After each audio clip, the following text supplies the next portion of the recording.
So he's God.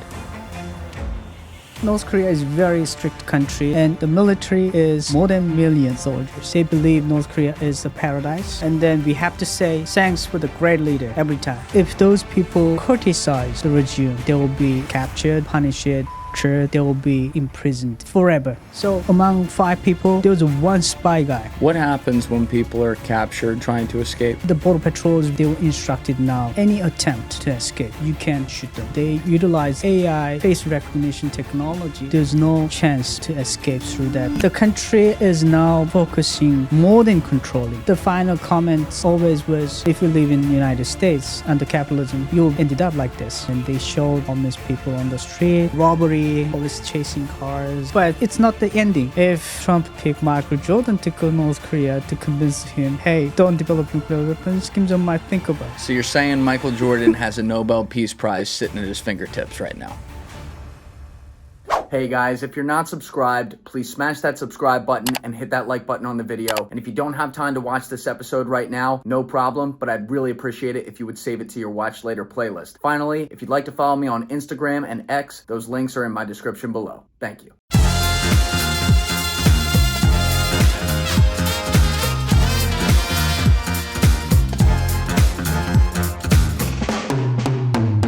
Hyun, how'd you get the nickname Arthur, or the alter ego, I should say Arthur? You're just telling me this. Yeah, when I was in North Korea, the regime surprisingly showed a Disney animation to its Pyongyang citizens, not entire people. And I watched some like Sleeping Beauty and then Sword in the Stone. I was trying to get cool English name, and then I think, Arthur was the one who was the main character, and then it looks like the name and King Arthur. So, wow, it's good. And then I want to use that name if I, have to use English name. But unfortunately, I was not, the country who speak English. So, but I went to China. But after I escaped, and then I started using the name Arthur. I love it. That's awesome. Well, there's a lot of layers here. You and I were just talking for a few minutes before we got on about all the different like warped worldviews you've had a chance to have in your life just because you were there, and then you were able to defect and come here, and now you're, I guess, living on the other side of the curtain. So I'm sure we'll get into all that today. But let's just start at the beginning. Where were you born? I was born in Wonsan City, the east coast of North Korea. Now, you guys may have seen the news that Kim Jong-un recently opened the resort in East Coast. Yes. That's my hometown. So, oh, wow. Yeah, and it's a beautiful coastal town, and there's lots of nice views, mountains and, beach. So Kim Jong-un himself spent many years, like his childhood in that town. One big reason is he was hiding from his grandfather. So his grandfather, the founder of North Korea, that, Kim Jong-il, the second Kim's children, were not recognized by his grandfather, the first Kim. So, in North Korea, the multiple marriage is kind of sin. Like, the leader should be model of the, people. So he should keep the family as like, how do I say it's not flawless? Yes. Yeah. Nuclear family. Yeah, nuclear family. So multiple marriage and multiple wives, it's kind of, taboo in North Korea. So they cannot emphasize second Kim has a third wife. So Kim Jong-un is the son of the third wife. And then the second Kim Jong-il couldn't tell he has a third wife and has 3 children to his father. So they were hiding from his grandfather. So they don't have any picture with the grandfather. So, Wonsan is the very beautiful city, and Kim Jong-il, the second Kim, has the very nice facility there. So they put them, the whole family there, and they spend childhood. And during their childhood, they secretly visit Japan through, the ships. Secretly? Yeah, because, in North Korea, anti-Japan, anti-America, anti-South Korea is the main education and core, the elements to run the country. And imagine that if the sons of the leader visits Japan and like that, people won't buy that. So they kind of sneakily, they kind of secretly visit North Korea, visit Japan. It's interesting that, just as a little side note there, it's interesting that the way the company or the country needs to operate is to have these enemies that they point as like the boogeyman, and they call America's, at least across the sea, but then you got Japan and South Korea right there by you, and the people are just trained to be like, that's the reason we exist here. Yep. That's exactly how North Korea plays politics. Wow. Yeah. So you grew up in this town where they have the water park now. I don't know if we can pull up that video, Joe. I was watching that the other day, like Kim Jong-un walking in a suit through a water park. Yeah. I was waiting for him to like actually, put on the bathing suit and go sliding, but I guess that wasn't going to happen. No, nobody want to try to watch his bathing, him with bathing suit. Yeah, it's like... So these kinds of things that he does, are these are just kind of strictly PR stunts, right?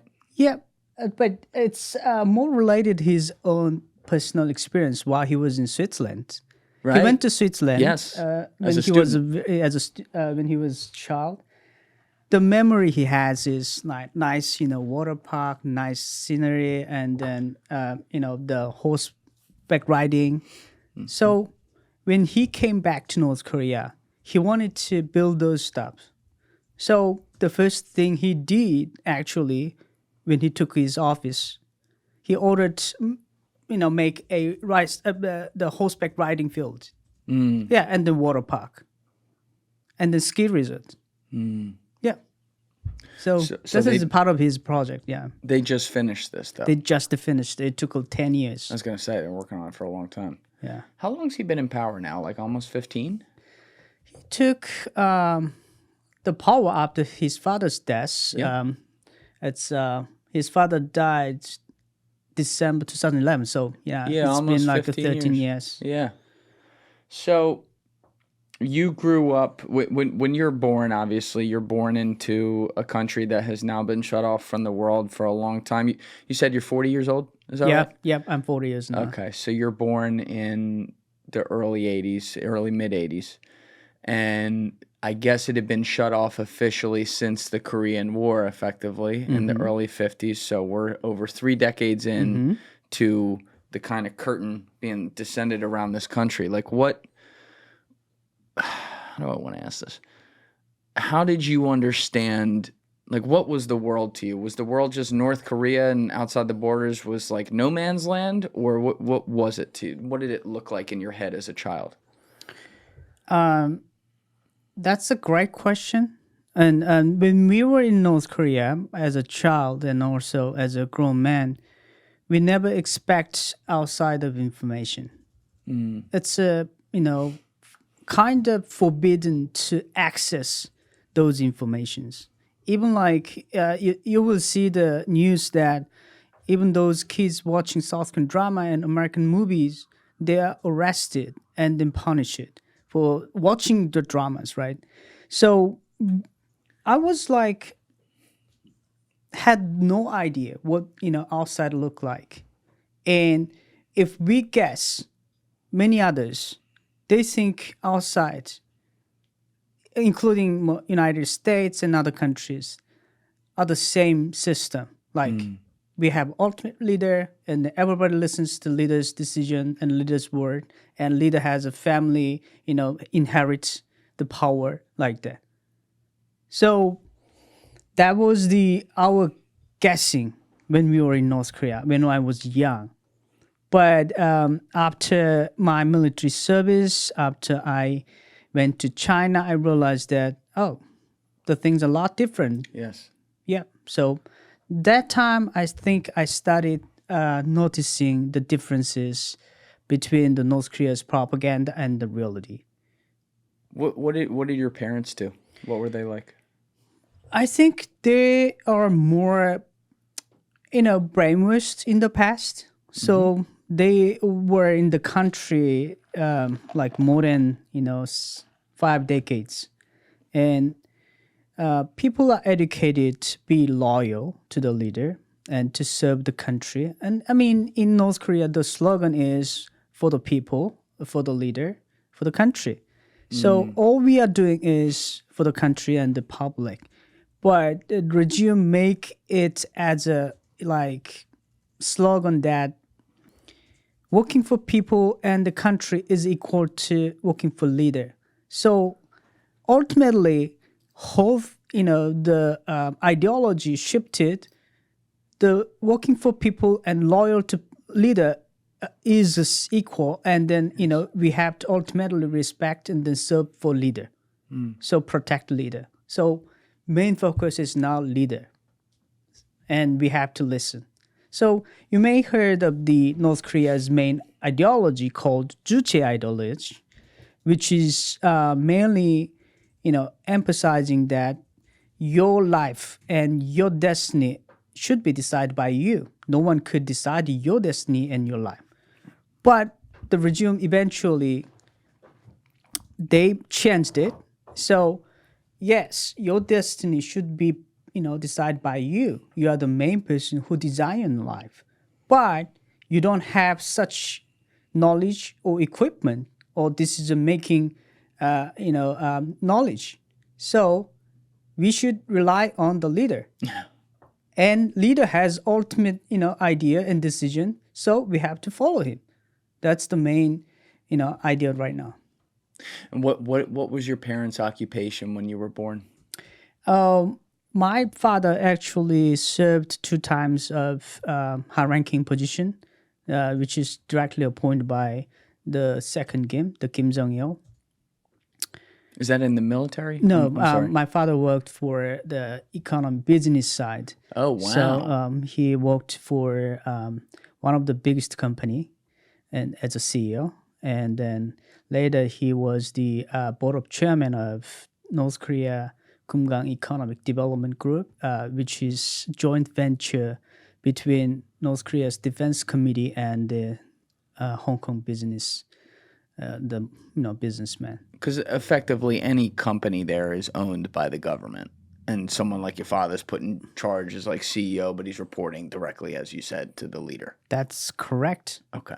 You don't have private ownership in North Korea. You don't even run your own restaurant or even package show. So it should be under the company or the government. So it's almost a state-owned country. Yes. Yeah. On days where I'm not recording a podcast, I usually go to my office a few blocks away for the afternoon to work. Instead of packing my mid-afternoon snack, I bring along my HYUN Black Edition, which does 2 different things. Number 1, gets me my 35 grams of protein that I'm going to need to get those gains. And number 2, it's also, in the iced coffee version, a little bit of a caffeine pick-me-up. And that's one of the many reasons why I'm happy to tell you today's sponsor is HYUN. HUEL. The HYUN Black Edition is a complete meal so you feel full, focused, and ready for your day. All you gotta do is shake it a bit and you're ready to go. HYUN's already sold over 500 million meals around the world, and now it's your turn to try. Today, new customers are gonna get 15% off at HYUN.com using code Julian at checkout. HYUN is a perfectly balanced meal, and my favorite thing about it is that it saves you a lot of time. You're gonna get all the nutrients you need without all the meal prep. HYUN shakes also literally taste like a milkshake, and they come in delicious chocolate or vanilla. And also, for what it's worth, HYUN is incredibly affordable. With high protein meals at less than $3, it's a budget-friendly choice. So start saving money without compromising your nutrition today with this exclusive offer for new customers of 15% off when you use my exclusive code Julian at HYUN.com, HUEL.com. Once again, that's 15% off using code Julian at checkout at HUEL.com, link in description below. Please see our description for terms and conditions. Skip the stress, not the nutrition. Try HYUN today for complete nutrition. Now, did your father's job, even at the time you were born, have him going to other countries as well? Not at the time, but he was working on the business between Japan and North Korea. And then I think he went to other country like late 1990s. Yeah. Okay. And so then, when you're a teenager. Yeah, when I was a teenager, he went to Japan, Singapore, and Europe to business. It's government business, but they are selling seafood and mushroom. The Japanese people loves North Korean mushroom. Yeah, it's a high quality. And then even like when Japanese prime minister visit North Korea, they gave them as a gift, and they loved it. Wow. Yeah. So even though Japan is looked at in the propaganda as the enemy, which effectively they Yep. are, there's still business that happens between the two. Yes, but it stopped in 2005 Okay. because North Korea. So North Korea and Japan has a history after the Korean War. They kidnapped many Japanese people. North Korea did. Yes, the regime did, but they never recognized the kidnapping. And then when the Japanese Prime Minister Koizumi visits North Korea in 2002, Kim Jong-il, the second leader, he suddenly admitted that we have some people who have like heroic ideas to kidnap people. So I'm sorry. And then Japan was like, they're all like, this story all blown up. And then North Korea never recognized their kidnapping. And now the leader recognized it.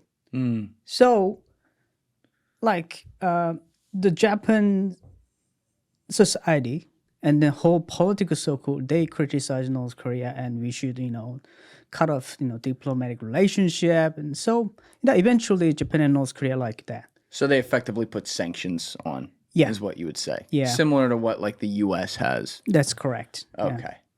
But wow, that lasted, they were at least open until 2005. You wouldn't think that. No.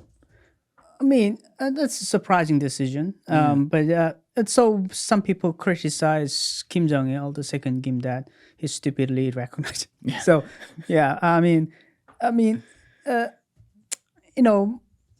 and sometimes after the incident, they sent back some of them to Japan. North Korea sent back some of the hostages, effectively. Not hostages, but Abductees. adoptees.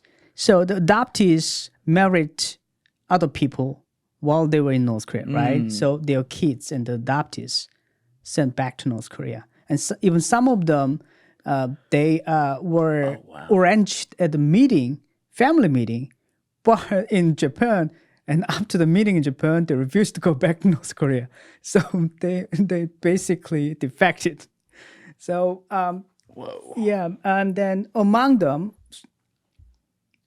I have 2 high school friends. And I didn't know where they came from. They are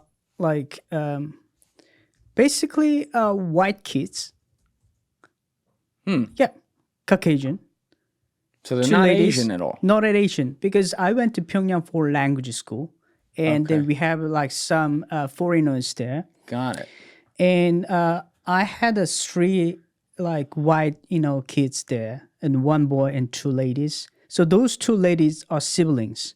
And then I saw the video that they went to Japan after this the kidnap negotiation. And I later found out that her mom was kidnapped, right? And mom married to American soldier who defected from Korea to North Korea. American soldier did? Yeah, in 1960s or 70s, something like that. There are several American soldiers defected from South Korea to North Korea while they're serving in the military in South Korea.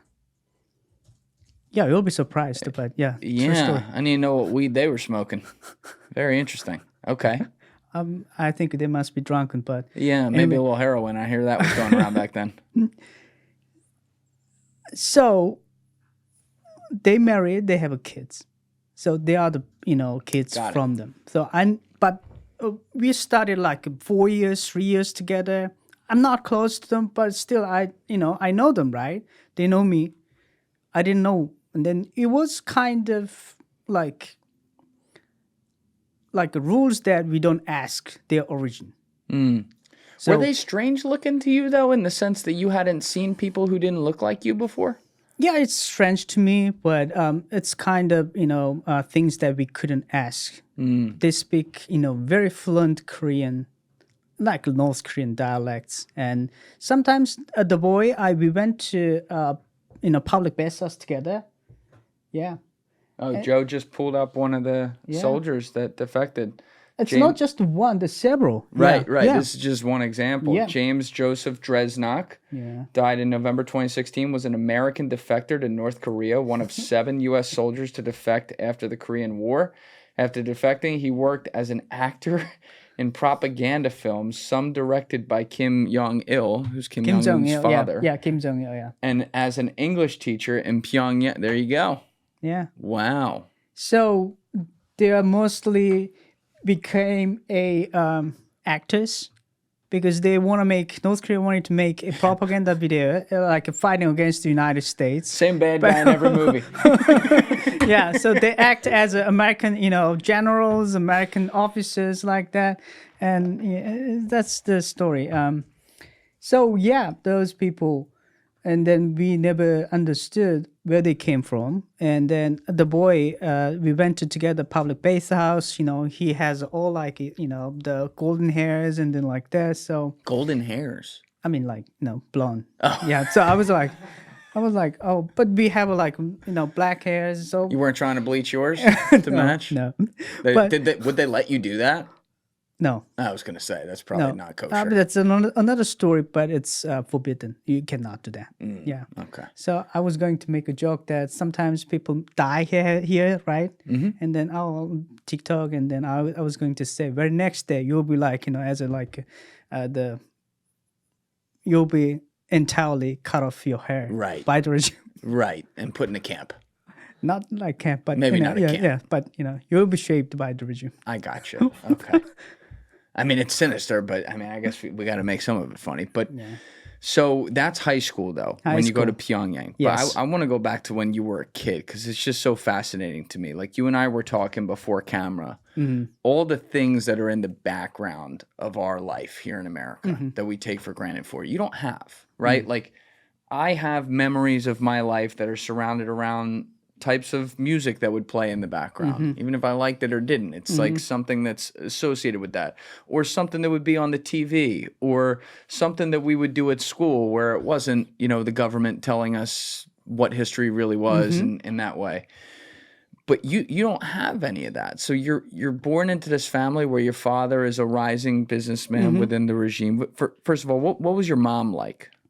My mom was, housekeeper, like, the family supporting wife, and he was not well when she was in North Korea, the health conditions. So she wasn't. yeah, so she usually stayed, and sometimes they need to do some public work. So she was mobilized to do some public work. What does that look like, public work? Yes, like a cleaning and then helping seafood, factory like that.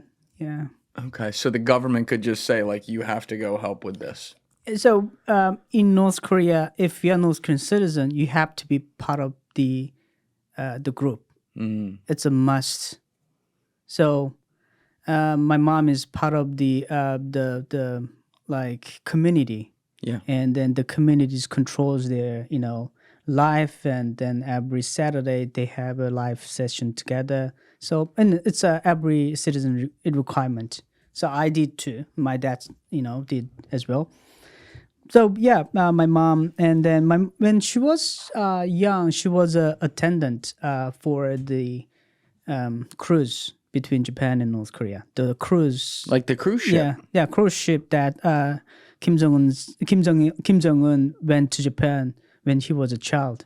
Oh, like the royal. Yeah. Whoa. Yeah, it's a small like cruise ship, but yeah, still for many years, the cruise ship operated between Japan and North Korea, the Wonsan city, the city I was born. So yeah, that's why we have some Japanese influence at the time. Interesting. So would you say? God, there's so many layers here. I apologize if we're jumping around a little bit. There's a lot on the table, and I'd love, like, a guy like you can educate all of us out here, because we just think of this very, I'll speak for myself, and I'm sure a lot of people listening, like we think of North Korea no pun intended, but like very black and white in the way, like, okay, it's a closed off regime, it's fucked up, they abuse people, and obviously it's all true, but the details of what it's like day in, day out is something a lot of us aren't as aware of. So would you say you were born into a more, if this even exists, upper class form of North Korea? Yeah. No, my family is like middle class, Okay. but we have a classification. How does it work? So we have like elite class, the core class, the group, and the middle class, we called it like labor class. Okay. And the last one was more hostile, like wavering class. So the wavering and hostile class are the people who have families in South Korea, have families in the United States, or those families, member of family who captured during the Korean War by the South Korean military, and then who has anti-government activists in the past, the people who were imprisoned in political prison camp. So those relatives of the families are classified as the hostile and wavering class.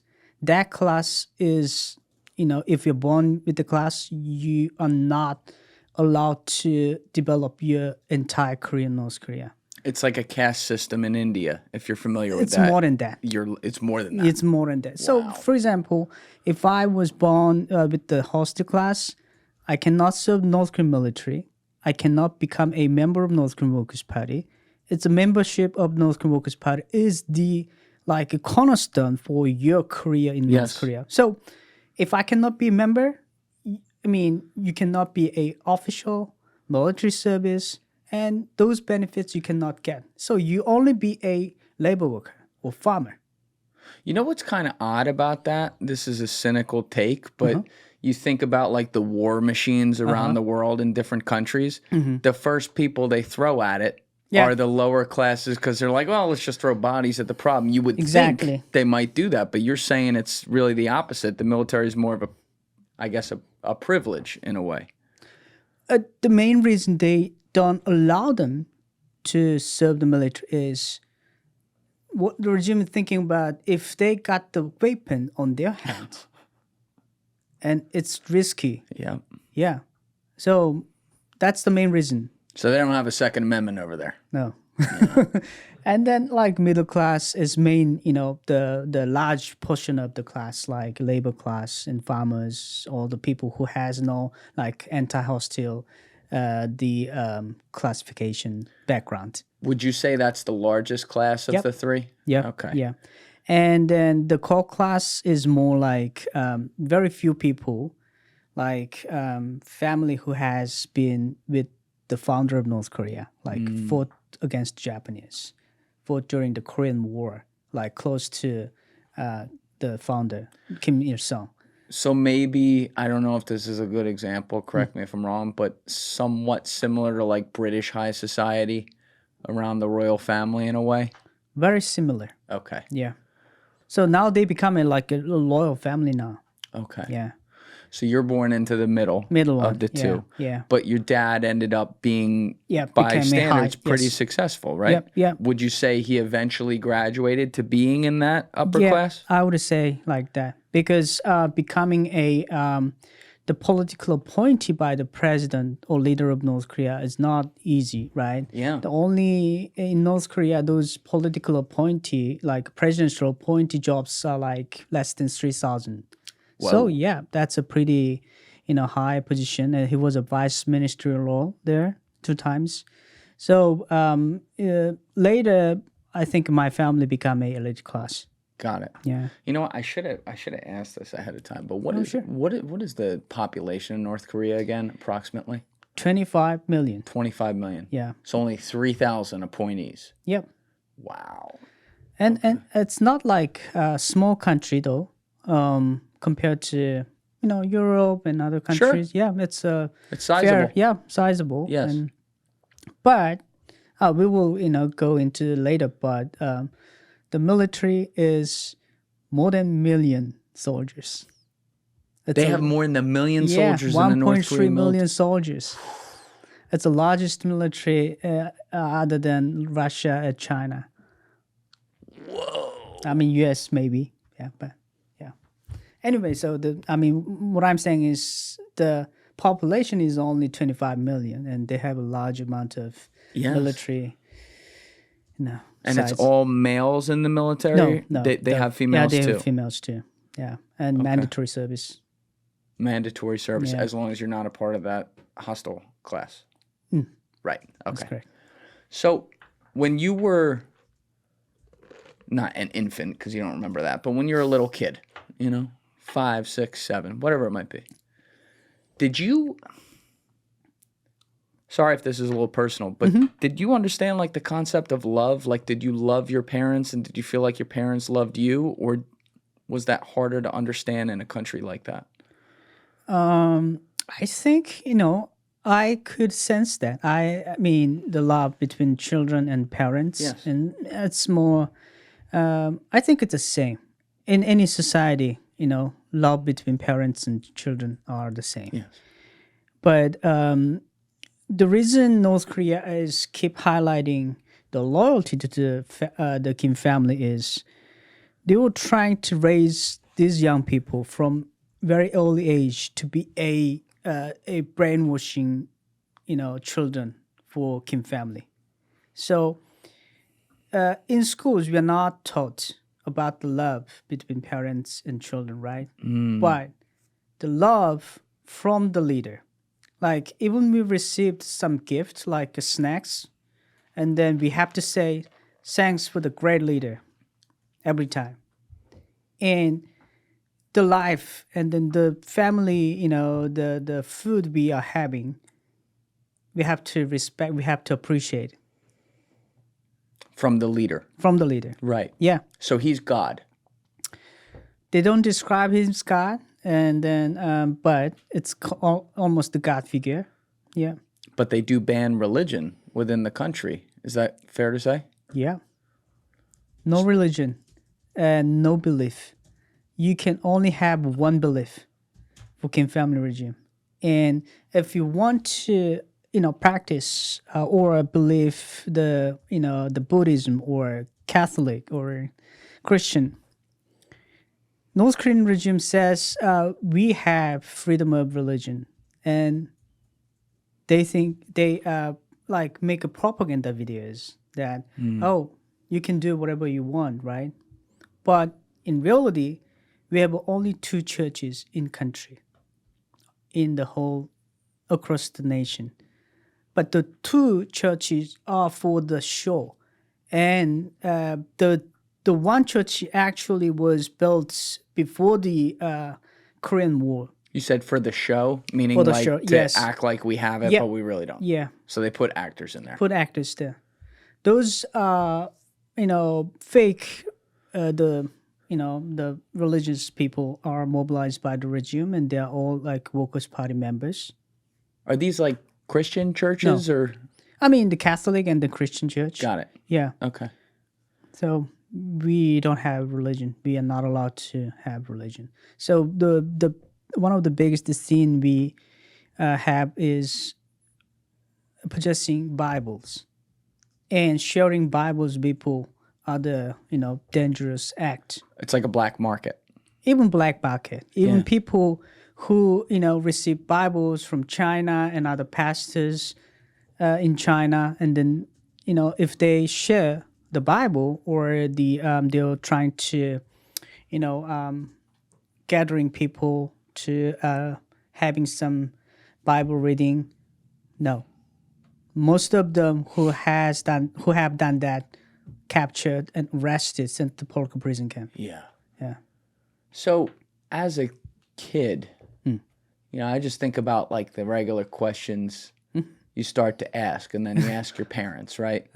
Starts simple enough. What is death? What is the afterlife, right? And then eventually you're like 11 and you're like, what is sex? Or, all that stuff. But to start on the simple side, what did you think the meaning of it all was? Like, did you wonder what happens to you after death at any point as like a young kid? So in North Korea, we do have two lives. One is physical life, and the other is political life. Physical and political. Political life. We called it, basically we called like a physical life and political life. So physical life is really we are alive, right, with our own body. The political life is, even though your physical life is gone, you're dead, the political life will be forever. How do I describe this? Yeah. So, like, they have literally classified the two lives between physical and then mental, or like, spiritual. But they never say the spiritual, but they keep saying the political life. So, and Kim Il-sung, the founder, the Kim Jong-il, the second leader, they all died, right? But we respect the history of them. And every time we have a large the events, we have to pay respect. The not graves, they are still like the treated as a Yes. the live person. So and they're still treated like they're alive. yep, there's like a mirror. No, mirror, not mirror.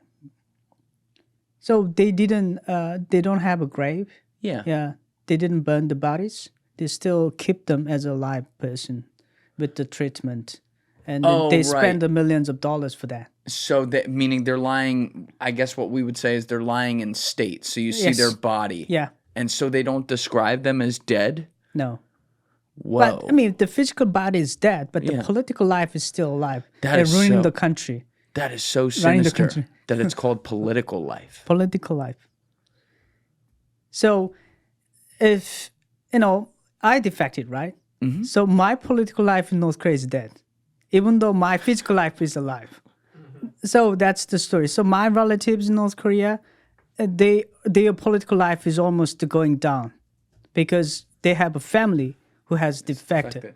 So like that. So you don't have like, so it's interesting. Even a lot of people out there who aren't religious, we have the benefit of growing up in a free society where ideas like this are exchanged, and a lot of the religions have at least a similar theme, which is that there's an afterlife. You want to call it heaven, you want to call it whatever they call it, but if you're good, you go there, supposedly, right?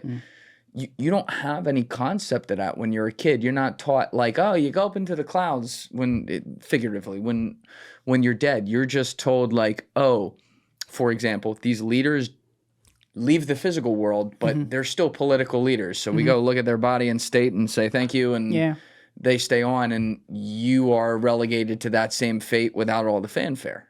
No. They don't emphasize afterlife. They don't emphasize if we, do our good job and we're not going like a heaven, the concept.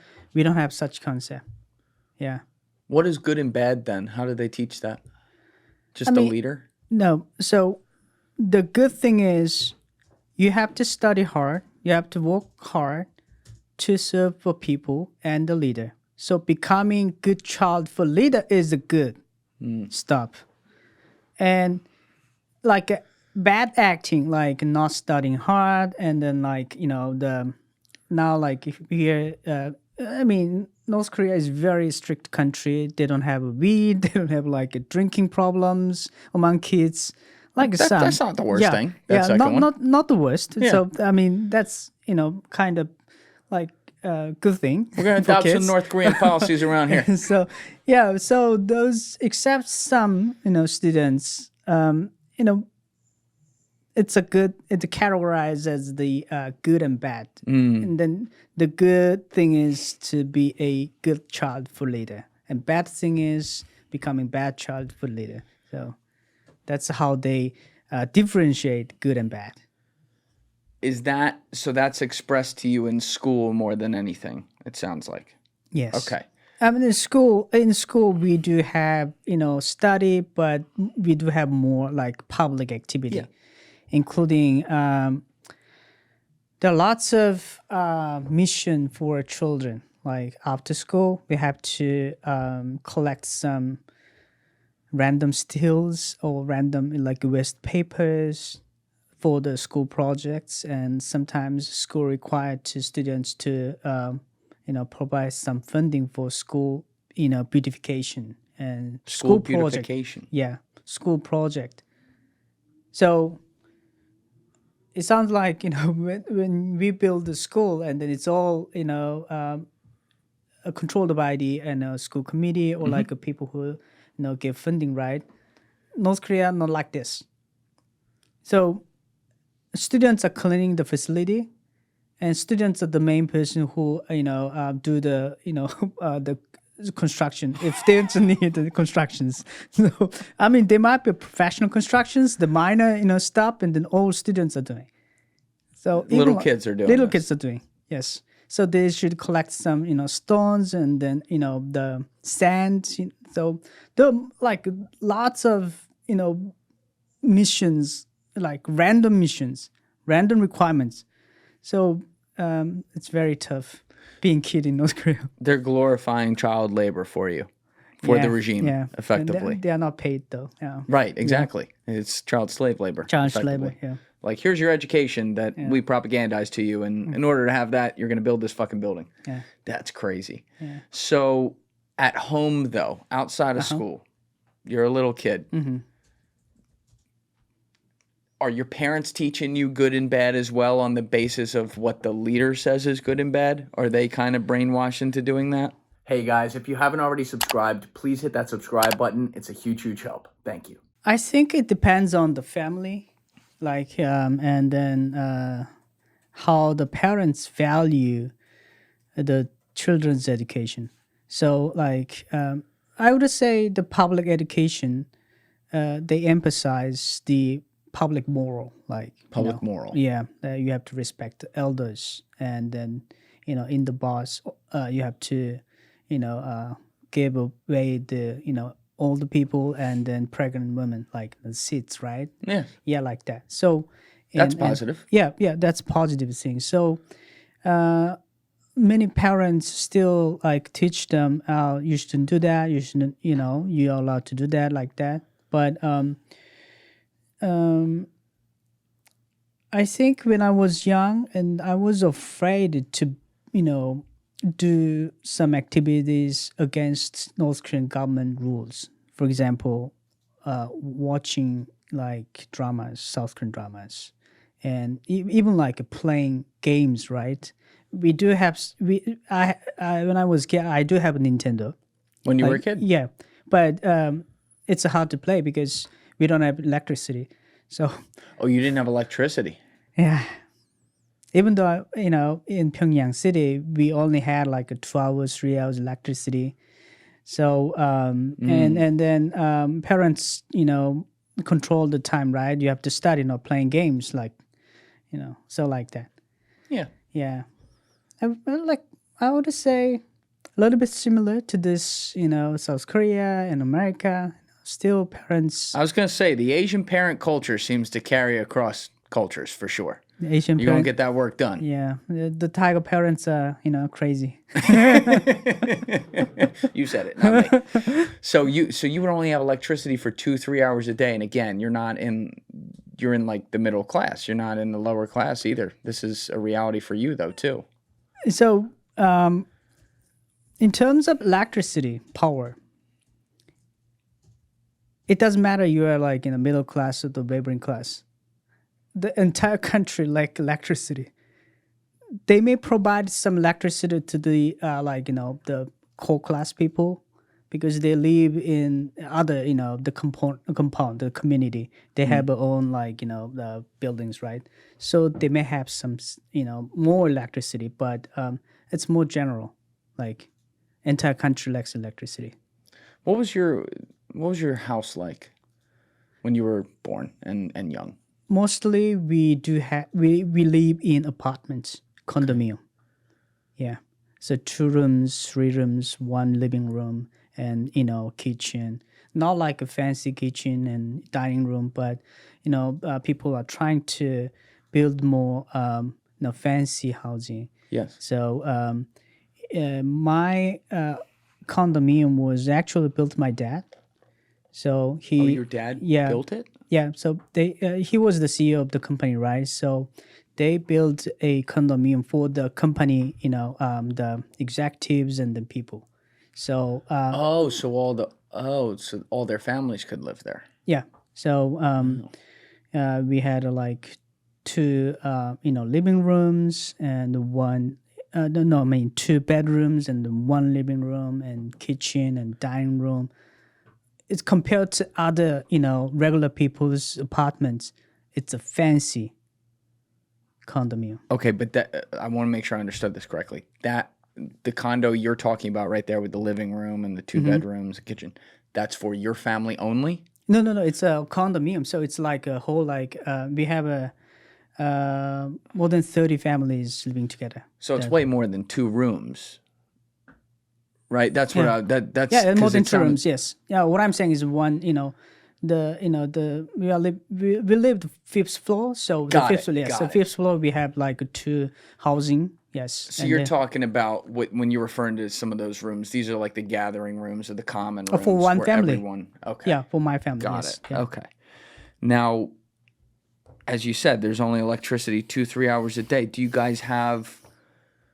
Do you keep a fridge and a freezer? I mean, those things usually got to be on at all times. So do they work? That's a good question. So refrigerator mainly works for like, some storage, not like properly working for the refrigerating function. Yeah. And so North Korean people developed, idea. So they purchased large batteries in their home. And while there was electricity, we charged them. So we kept the electricity.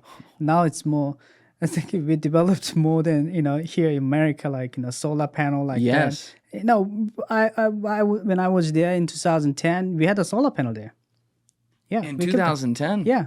That's like an early adopter. Yeah. So solar panel and the batteries, and even like we purchased the electricity generator using gasoline. So yeah, so we are not depending on government's electricity power. Whoa. We depend on ourselves, rely on ourselves. But is gasoline also something that's in shorter supply too? Yes, but now like high-ranking elite class, they can purchase and they can have those gasoline from China like that. So yeah. What was food like? I would say the food, the quality is totally different between core class and the middle class. Even though middle class people are not like a hostile laboring class, right? I have friends while I was in high school and the military. I saw that guy in high school. We don't have a cafeteria in high school. The school never provide a lunch. There's no food. No food. We have to make our own lunchbox. Oh, so they let you bring food though. Yeah. Okay. All right. So and then we share food, right? Eat together. But that guy, like in the whole year, he only brought like kimchi whole year, 365 days, no meat, no other food dish diversity. So it means that the family doesn't have other source of income to purchase other food, right? Yeah. So like that. So but other families sometimes they have eggs and meats. But not many families can afford. Were you ever hungry? No. Yeah. So I mean, as I said again, my father became a business official, and so I never felt I was, I was in starvation. But I'm sure most of North Korean people had the experience. Absolutely. Yeah. Did you had siblings as well? Yeah, I have a younger sister. One younger One younger sister, yeah. Is she here in the U.S. today? Yes. Oh, that's awesome. Yeah. Are you guys really together, close? Yeah. Yeah, we that's great. are close and trying to take care of each other. So absolutely. I think family is becoming more important right now because we don't have network here. We don't have other families here, and the only thing we can just sharing and then ask help is family. So now I think we are more close now. Not to skip too far ahead, but just because you're bringing it up right now, do you get, obviously over there, there's a manufactured, I'd call it, rivalry between North Korea and South Korea because of the propaganda. But now that you're here and you've defected and you're on the other side, do you have a lot of support among some of the South Korean community who lives here? And can you relate, not necessarily in the same experience, but can you relate to them on a cultural level in some way? Yeah. Actually, many South Korean the communities, like Korean American communities in the United States, they're trying to help escapees. But in the United States, we don't have many escapees. It's around like 300 escapees. So some of them get help finding housing or supporting by NGOs. And then especially the church community are trying to help escapees. And many Korean Americans are religious, and their dream is to revive the Pyongyang, the capital of North Korea, as the religious hub. So Pyongyang, North Korea's capital, was once a Jerusalem of the East. Really? Early 1900. Can we Google that? I never knew that. Pyongyang, Jerusalem of the East. I love the history on this. So many missionaries went to Pyongyang, early 1900. Why was that? Like, the country is really accepting the religion. Even like China, yes. Yeah, Joe got it. Here we go. Why North Korea's capital was once called the Jerusalem of the East. Jerusalem, the holy city within holy lands. It's where Jesus preached, died on the cross, and came back to life. It was the birthplace of the church as we know it, and as the gospel spread around the globe, other cities in different countries were referred to as Jerusalems because of the number of Christ followers who gathered there. Perhaps one of the most surprising of these cities is Pyongyang, the capital of North Korea. For the past 2 decades, North Korea has been one of the most dangerous places in the world to be a Christian. I'd say more than 2 decades, but its capital used to be known as the Jerusalem of the East. So what happened to cause the massive shift? All right, so it goes through the whole history. Maybe we can, this is on worldhelp.net so people can see that. But hold on, I do want to see. In 1905, everything started to change when Korea fell under Japanese occupation. Prior to that, though, the rise of Christianity in Korea began in 1884 with Horace Allen. He was an American physician who worked for the royal family.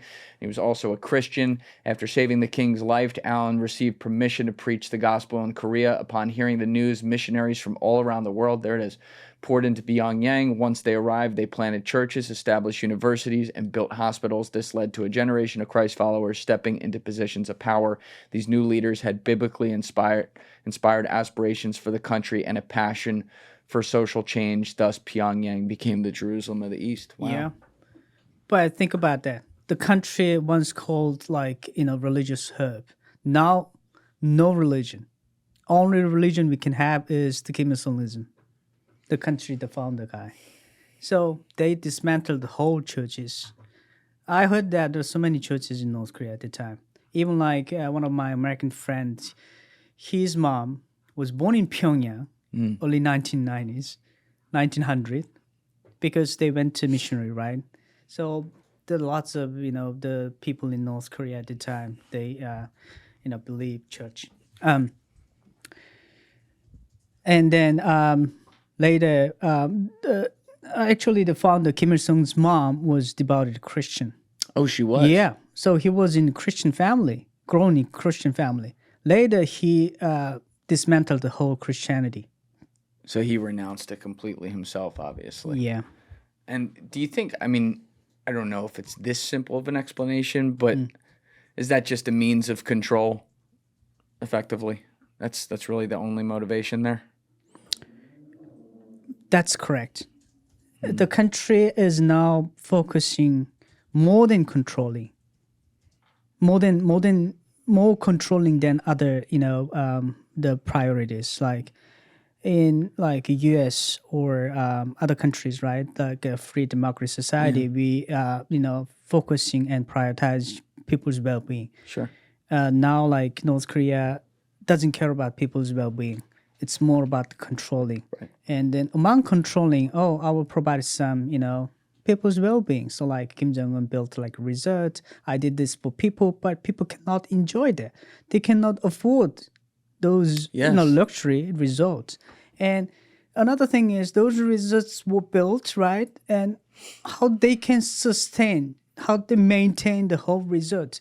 They are not selling this resort to North Korean people with the cash, right? The US dollar bill. If they accept North Korean men, the inflation and people, I didn't say it, but North Korean people's average salary is 50 cents, less than $1 per month. Per month? Yeah. So technically in North Korea, no one is relying on the payroll system. So it's a miracle country. 50 cents a month. Now, obviously in any translation, that's going to be nothing. But are things worth so little there that some people can live on that? No. In North Korea's the law, other income than the salary is illegally earning.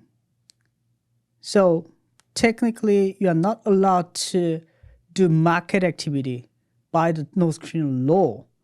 But North Korea cannot provide the necessity and enough income to people, salary to people, so they just close eyes on the market activity. But they are not legally protected. So at any time, at any moment, the regime can seize the asset of whole nation, any people's asset. So even though my father was vice ministerial, he got paid $1 per month. And $1 per month? Yeah, but it's not the ending. And we have, duty. Everybody, like especially the high-ranking people, they have a duty. They have to contribute those earnings to the Kim Il-sung, Kim Jong-il Foundation. It's basically like a foundation for the leaders, the spiritual, the things, building the statue, rockets. Stuff. So my father's accountant, the company accountant, automatically cut off the salary and then send the salary. So. And there was a following question. How do you guys live? Yes. Yeah. So for business officials like my dad, when we do business between like international business, we sell products to like Japan, China, right? And also in North Korea, we do have government pricing system. Government give you the price. For example, if I sell coal to China, the government will decide the price. So you have to sell the coal $50 per metric ton. Other than that, if I sell $60, and then that's my earning. Do you get that? Meaning you're saying if I decide to go around the government and sell it for 60, No. Government decide the price. Will give you the price. You have to sell over $50. $50, I have to pay back the government. Right. So if you sell it for 60, you make a $10 profit. Yes. Got it. But $10 profit won't be my whole profit, but I have to, giving back to a company like that. But so that's the, life technique for the many North Korean business people. And other authorities like, security agents and other party officials, they're basically living on bribery. On bribery? Yeah, they take briberies. And even force them to bribe them. Or technically, robbing the money. So isn't that so risky though? Because if either party gets reported by one other person, you're done. But right? You don't have incomes, right? Yeah. Yeah. So even though it's risky and everybody is doing the same thing, so everybody is sharing the same, practice. But when things goes wrong, and that's the destructive the life. Wow. So sometimes Kim Jong-un mentioned like, oh, people are corrupt, and then, yeah, the government encourage the corruption. They don't pay enough money, and how people, keep their lives, right? I mean, they know it goes on because they know they're not paying people money. Yeah. They know people have to have some sort of means to survive. It's like a fucked up fantasy land thinking about it, because it's not even monopoly money they're playing with. They're playing with monopoly, like plastic coins, effectively. You're talking about your dad's a CEO of a government-sponsored entity and he's making $1 a month. Like, what do you think the farmer's making? Farmers less than 50%. It's crazy, man. Now, what was the economy when you were growing up running on? Because, and this gets a little complicated too, because I know China has kind of allowed North Korea to exist in a lot of ways because they're sanctioned around the world, and now they're even sanctioned with Japan. But when you were growing up, outside of the propaganda of what the leaders said they were making money on, what were the actual things that were like, this is what is keeping a couple lights on here? So North Korea has a history relying on China and Russia. I mean, Soviet Union before Russia. Right. So the Soviet Union still run the system supporting each other, Soviet bloc economy. So, Russia, Soviet Union collapsed in early 1990s, 1989 to 1990. So before that, North Korea still got, supplies from China and Russia. So they distribute those basic necessities to people. Yes. So that's how, North Korea's distribution system worked. What would they trade for that? There are some stuffs that to trade, but basically mostly the Russia and China give them for free. Subsidize them? Yeah, subsidize them. Why would? Let's start with Russia. Or the Soviet Union at the time? Why would they do that? Soviet was the main country who supports Kim regime from the beginning, and then they want to keep the socialist, blocks like that. And got it. Soviet has the huge economy, and for giving some money to North Korea, it's like not that big, portion. It's a business expense. Yeah. Yeah. So give them, leaving. And then the founder Kim Il Sung, he played between China and Russia. So if Russia refused to give something, and then I go China, and then he gets some, stuff from China, especially like the crude oil, like that. Oh wow! Yeah. Good negotiator. Yeah. So he played well between China and Soviet Union. Now, but were there? You mentioned you had trade with some of these other countries. So, what kind of exports? You mentioned mushrooms. What else were they really? What kind of products were coming out of North Korea, if any? Yeah. Before the the U.S. sanctions, North Korea trade with Japan mainly, and other European countries as well. So especially my dad's company trades seafood, mushroom, and some, coal and gold, and then some the perfume like cologne perfume, element. Yeah, those stuff. Yeah, they got good cologne and perfume in North Korea, huh? I'm not sure. Yeah. At least I never it smells used good it. there. I have no idea. I never use North Korean products. Yeah. Good for you. Yeah. Yeah. Don't support the regime. What was the seafood industry though? Because obviously you guys are on the ocean as well. Like I would imagine that had to be okay at least. Like you have a resource right there. It's the ocean's not communist. Yeah. But still, it's a state, owned, and the state run the fishery, and the processing is all done by like labor workers in the coastal town. So they make they were trying to make a good product to sell Japan. Yeah. Japan has a high standard. Yes. Yeah. But after the closure of the diplomat relationship between Japan and North Korea shifted the market to China. So they started selling seafood and mushroom and all the products to China. But later, it wasn't enough, like in terms of Chinese consumption.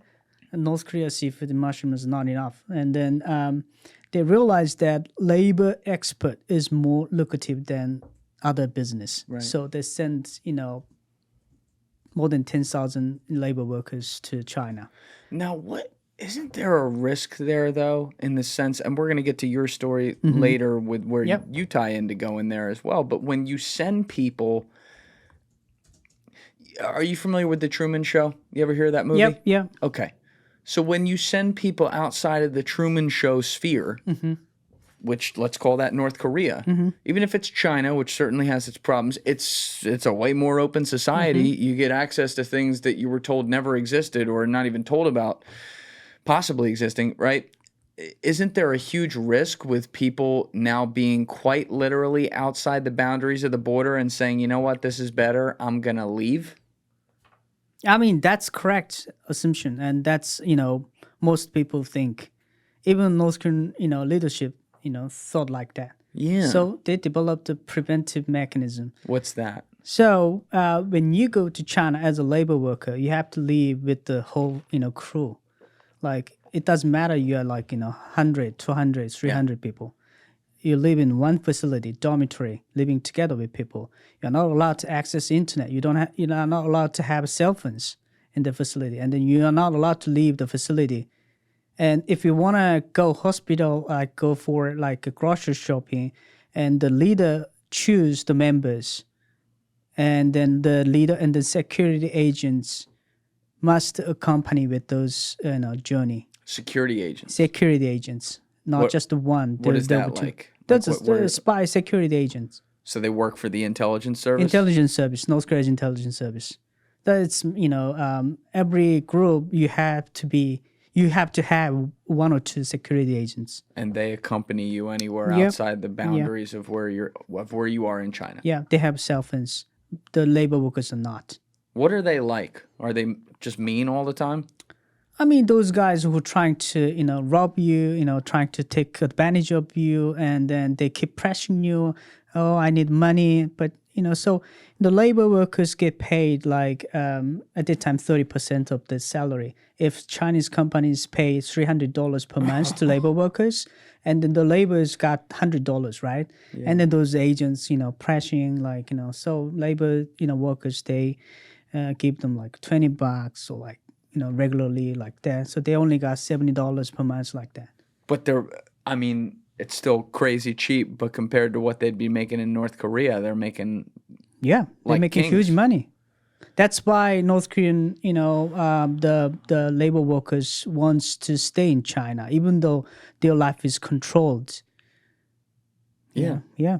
So like people assume that, if they go to China, they can learn like a free society or they can access some, internet, but in reality, not. They are still controlled and they still have live session every week. And then, they have to watch each other. So among labor workers, the security agents ask you or Joy and then, hey, can you watch each other? And then I will give you a mission that, any suspicious, thinking activity, comments by your peers, you have to report to me. I will give you incentive, right? Yeah. So like that. So every among 5 people, there's one spy guy. So if we have drinking party among 5 people, and if we make a joke, like criticize regime, that conversation will be delivered to security guy. Unless you kill him. But we don't know who that person is, right? Oh, you don't know who he is, Yeah. so you can't just shoot him. Yeah. I can assume that, that person might be, but man, no one's, It's like having a flight marshal everywhere you go. You don't know what seat he's in. Yeah. So that's why we, like most North Koreans, reluctant to express their real opinion. Whoa. Yeah. So all right, that's interesting though. So a lot of North Koreans, again, I'm trying to put myself in your shoes, which is not possible because I have a baseline understanding as I grow up of I can think this or do this. You didn't have that. Mm-hmm. But by that insinuation, you're saying a lot of North Koreans, or a number of them, actually do have a secret opinion like this is bullshit. Yeah. Yeah. Wow. They do. They do. Good for them. But Yeah. I was in China, right? I mean, we will go into that later. But I was in China. I visited North Korea labor workers facility as well. I was like, wow, this is not. At least I hope they can learn Chinese and they can access Chinese TV to learn, right? And then they can have some information how China, provides the people's life. But it wasn't enough for North Korean labor workers. So, but this type of thing, my opinion, I share with really close friend. But if I feel like not that close enough, I wouldn't. That's really risky for me and my family. I don't even know if you would remember this, but when do you think was the first time, how old were you the first time you in your head can remember formulating an opinion about something related to North Korea where in your head you're saying some version of this is bullshit? So after my military service, 3 years and 4 months, I went to China as an overseas North Korean student. How old are you at this point? It was 20 when I was 20, So 21. You had never really had a thought like that before No. that? But even though I was in China, I never had such, opinion. It took me almost 3 years to think differently. Yeah. So before I,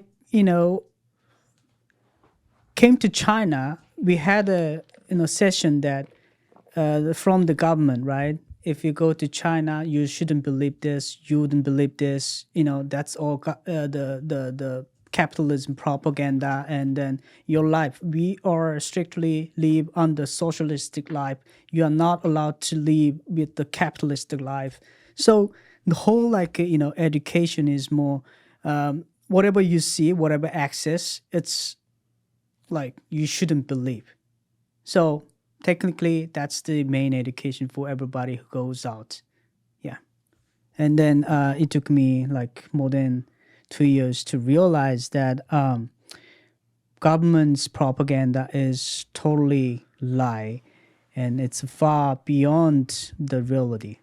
All right, let's stick a pin in that. We're gonna come back to that because I really want to dig into what it was like coming in the ground on China. But I just still have more about even your developmental years. So we talked about love and the concept of that. That's great that there's still, I would think that too. Yep.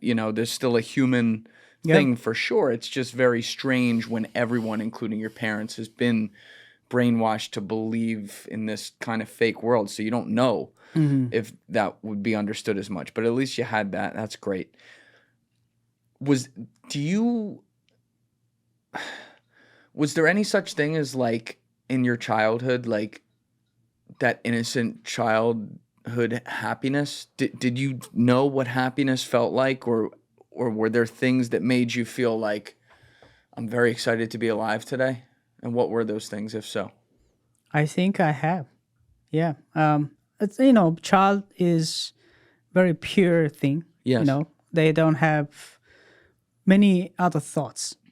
And then technically, I think they don't have worry, like the concern. Yes. So, playing with kids, like having like a small like a car models, like the figure. Like you had Hot Wheels? Someone gave it to me. Someone who visits China. Purchased the small car, like the figure like this. Yeah, was that legal? Yeah. Okay. It's like gift, right? So, that kind of thing makes me so happy, and because it could be interpreted like this. Other people, they don't have such thing, but I have.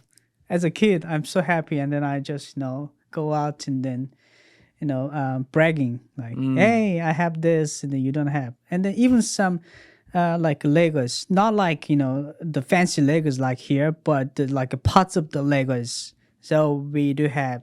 So yeah, And as a kid, we shared and then played together. So I think that made my childhood happy. And even I told you I had a Nintendo. Yeah. So we play Mario's and Super Mario's. So you have at least that innocence to enjoy a good smile and a good laugh and socialize and things like that. Do you ever remember? I'll ask about your sister in a second, but do you ever remember your parents, I don't know, smiling and being happy together, or among you, or were they more serious? So I went to like top schools, elementary school and high school. The elementary school called Kumsong, Academy, which is raising music talents, artists in North Korea. It's a very famous school in North Korea. The first lady of North Korea went to the same school with me. She's like 4 years younger than me, but Did you know her? no, but we went to same school. So Okay. I mean, I know her, the classmates. Later, I found out that her classmates, serving people. Not just serving, but when you have a party, her classmates came to the party, and then some of them they are singers and the music talents, and then do. Got it. And then like the high school, the Pyongyang Foreign Language School. So the commute time is so long, like more than hours. So I woke up very early and came back very late. If I come back to home, and it's almost 8 p.m., 9 p.m. But my father, he was the government official, and then he traveled a lot, and also he worked so hard from early morning to late. So we don't have much time actually have conversation. Yeah. It's only like a Sunday. By the way, North Korea has only one weekend. I was just going to ask you because you had said a term earlier, like one of the days of the weeks, I think you said Saturday. Saturday so is live I was going to ask session. you if it's like, obviously they have to operate it on a 365-day year, but is it the same thing where your Monday is like Monday or? Yes, Monday is Monday, Okay. but the Saturday is more like a live session. You have to, review your whole life, whole week life. Review it. Yeah, and then you have to report it. To who? To your if you're a student, you report to the teacher or professor. So you have to tell them everything you did that week outside of school.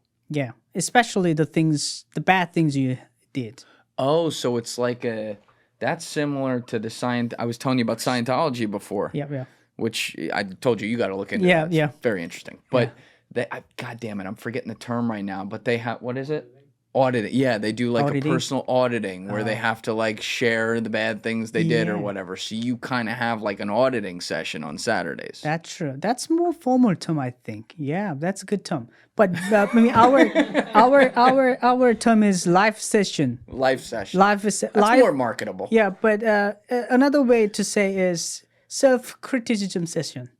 Self-criticism. Yes. So we criticize ourselves. So, this week I didn't study hard, and that means my loyalty decreased. Your loyalty decreased. Yes. That's what, we have to express. These are like video game points. Like you lost like 10 points of energy. That's correct. But it's more like a self, reveal the secret, right? But it's more like, normal thing in North Korea. So we really don't think it's, critical, but you have to do it. So every time I write in a paper, I have to, create my problems during the week. What did I do? Let's say I didn't study hard this week, but next week I cannot repeat that. So, this week I didn't clean, the leaders' portraits. Well, you had to clean the leaders' portraits. Yeah. You have to keep it Spit clean. on the towel and clean it that way. You have to keep it without any dust. Without any dust. Yeah. If you found it, you'll be punished. You have to write. Do they have like Windex or something you can use? No. No? What are you using? Windows, that's more like a fancy item. So we just, I put that shit on everything. That's more fancy item. So we just clean with the cloth and like that. Yeah. Okay. Cloth and water. Not water because they are afraid to damage the paper. Oh, so it's not behind glass or anything. It's Behind like the glass, but still, like the water can, go in that, and then can't have that. We're not allowed to use the water. Yeah. Yeah. I mean, the surface is fine, but so that's another thing. And then the other one is, this week I didn't help, but all the people who are walking across the street like that, like so you have to create something. But the other part of this auditing session is you have to criticize your peer. Oh shit. Yeah. So I have to criticize you. Hey Julian, why did you study hard this time? Or like this week? Why you came late for school? So sometimes it hurts feelings. And then why you criticize me? You have like 20 people, 30 they're people. all there watching. Yeah, we're together as a class. Oh my God, this is sinister. As a class, we do, whole session together, right? So you got to snitch on each other. Yeah. So sometimes after the session, they argue. Why? Why me? Did you ever have to like stand on business? Yeah. So because we have not like a class, but the ranking, right? Boys have rankings, right? Like, fighting, So if like you don't like it, and then why you criticizing me, and sometimes argue. And then later we have a mutual agreement. So you criticize me, and then I'll criticize him, and even it's 3 So we made an agreement. We all go down with the ship. Yeah. So we made an agreement that we can do. So later we don't argue anymore. That's the Saturday, the whole Saturday. In the morning, whole Saturday, and then afternoon we have to clean whole, the school, or like your facility, even like the military, same thing. Did that? I mean, that had to feel like work to you. That's not fun at all. No. So you hated that. I mean, everybody hates that, but you have to do it. But you have to do it, Yeah. so you accepted it. I mean, no way. There is no way you can choose or you can deny. You can't play hooky and get away? I mean, yes, sometimes. Sometimes you could. Yeah. Sometimes if you finish cleaning earlier, then you can play some soccer and like that. So Okay. but you can go back. But it's more, but sometimes like the not class leaders but teacher, and then the news league leader came, and then just do it again. If say that do it again, and then we have to do it again. Whoa. Now, so Sunday is the only day. That's the weekend day. That's the weekend day. And then what would you do on Sundays? That's what I'm trying to say with my dad. So Sunday is the only day with my dad I can communicate, right? And then we can have a dinner together. So we had a better life than normal North Korean citizens. So Sunday we usually go out to eat, like eating like Korean barbecue. Oh. Yeah. So the higher end food like that is a similar cultural phenomenon of, say, South Korea. Yeah.